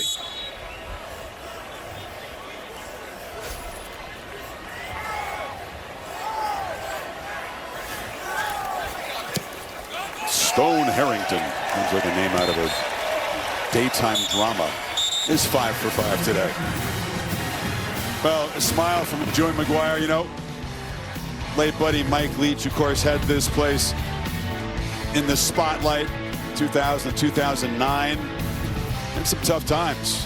Tuberville, Cliff Kingsbury thought it would work out here, didn't. Matt Wells comes in, and then Joey McGuire, you know, takes over. He's gotten his team to bowl games each of his seasons so far, but now it's the next level. And raise your hand if you're not a Texas Tech fan when they said Joey McGuire was the head coach. Who got excited coming off of Matt Wells? Not a lot of people, because they didn't know his background as a high school coach and legendary high school coach. And more importantly, didn't know him as a person and what he's been able to create, not just this year. This has kind of been brewing for 3 years. Absolutely. I think they have staying power with the support they have from Cody Campbell and others, the culture, the facilities, the recruiting. This is not a one and done with Texas Tech. They're going to be a program to be talking about in the Big 12 and on the national landscape, I think, for a long time with Joey McGuire and Charles. Yeah, I don't see the commitment waning. Campbell and others after this. They will have to replace some studs, especially in the defensive side. There's a lot of veterans on this team, but they are beginning to get the attention of top recruits. It has not been easy over the years to win a recruiting battle against Texas A&M and Oklahoma, period. But I think they want to grow from, like an NFL franchise, through the draft, with them through recruiting, and then, you know, pick your spots on the portal. I don't think they want to become let's just go out and spend all. Oh, no. They want to spend all their money on their roster that they recruit, not necessarily on outside players coming in. Now you're going to spend some money on that, but I think really they want to build from within and develop. That's really fits who he is and his background. Let's think nearer term than that, Bill. Let's talk about the CFP. What kinds of teams could give Texas Tech trouble based on what you've seen, and how much trouble could they give everybody else in the bracket? I think it's line of scrimmage would be the one question that you would have, and mainly their own offensive line. They're going to get an interference there. Took a downfield shot to JoJo Phillips, and Pollock, who's been penalized 4 times this season coming into that, may have drawn the flag. Pass interference. How committed defense number 14. is Patrick Mahomes to the cause here? Up 29-7. He's still standing up, cheering, yelling with the refs. That's not interference. I mean, most guys come in, they come back to their alma mater. It's up 29-7. They're out of here. He's waiting to the last whistle. Then he's probably going to go down and talk to the lads in the locker room after the game. Yeah, he just loves it, as you said, and I wouldn't be surprised if he didn't go to the locker room. No, he is. Talk to the lads. He is a fan. That's what makes it, I think, so much fun for him to get back, watch his team. He may have to come back again in the postseason. Figure out, balance out the Chiefs' playoff run and maybe Texas Tech's playoff run. I was going to say, his postseason is pretty important, too. The way the Chiefs have been playing lately. Bachmeier took a peek downfield, didn't like it, and now fires incomplete across the middle. That is the 2-minute timeout. The stash craze, not limited to Rodriguez and Roberts and Curry. He's got his also. Is that upside down? I don't know. I don't know what's upside down. What's not. They have so many different designs. How are you supposed to know? But a good tease to you, Chris. Back to you. We'll get the video, I promise. The call stands. Kevin, thank you. What a catch. And Indiana drove down the field and rescued their perfect record for now. What a drive. 75 yards, 10 plays. Brilliant play on the end line, and a gut punch to Penn State. They played well today. Indiana fans, college football fans are going to be watching that catch and what was at stake to remain unbeaten. What an unbelievable effort by Omar Cooper, that receiver from Indiana. And Mendoza on that whole drive. So Parker Kingston out of the game being looked at. It's a 3rd and 10. Final 2 minutes here. Bachmeier checks it down. And hard-earned 4 yards by Ryan, the tight end. Other thing I noticed yesterday in talking with the coaches and watching it play out is the depth.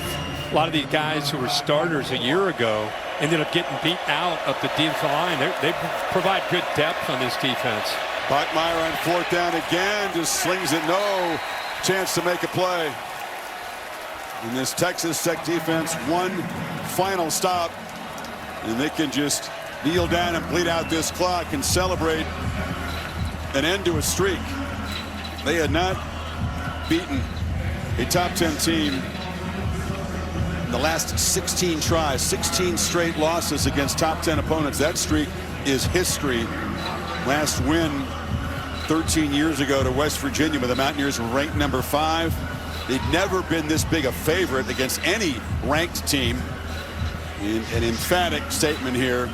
The home team and love it today. Yeah, good job of handling the week, the build up, the hype, the expectation. Sometimes for a team, when it's new, it can be too much. I think they showed a lot of maturity today, really prepped well on both sides of the ball, and BYU just ran into a difficult team to play in a bad environment. If BYU can win out and Texas Tech ends up getting to Arlington, which obviously it looks like they will, we'd have this rematch in the Big 12 championship game, so they could get another shot on a neutral field. Sitake and his coaching staff will have a lot of thinking to do about how to deal with this Texas Tech defense led by Jacob Rodriguez. What a day for him with his wife Emma in attendance. Had the pick, fell in a fumble on the backwards pass by Bachmeier. It was all over the field, along with David Bailey and Romello Height and John Curry, Wisniewski. Many stars and standouts for this Texas Tech defense today, as there have been all season long. All season long. Look out, Lubbock. There's going to be a big party tonight. You got a CFP and perhaps national title contender in this team, the way they look today. McGuire and Sitake, good buddies. Strong connection between these men. Perhaps the first of two. But in the meantime, let's hear from Joey McGuire with Holly. Well, Coach McGuire, one of the most hyped games ever in this community. But how did your team step up and take care of the football part of this? Yeah, it was awesome. The energy of the crowd, our students were amazing today. So proud of them. And then I just felt like our guys made it about the football. You know, there's a lot of emotion whenever you play a game like this. They really care about each other. Like, our superpower is how much we love each other. You could see it on the field. The chemistry is touchable. You can feel it. What do you think this team has in the future? What does this win provide for the future? Well, we're going to enjoy this. You know, it puts us in a good position in the Big 12 race. We've got a good, Central Florida coming in next week. We can't 24 hours and then we got to get to the next one. But this was a big deal today. Hopefully some of the Red Raiders can put the catch behind them and see what we can do in a big game like this. The future is yours. Thank you, Coach. Thank you. The present's pretty good, too. Smoke in the air again.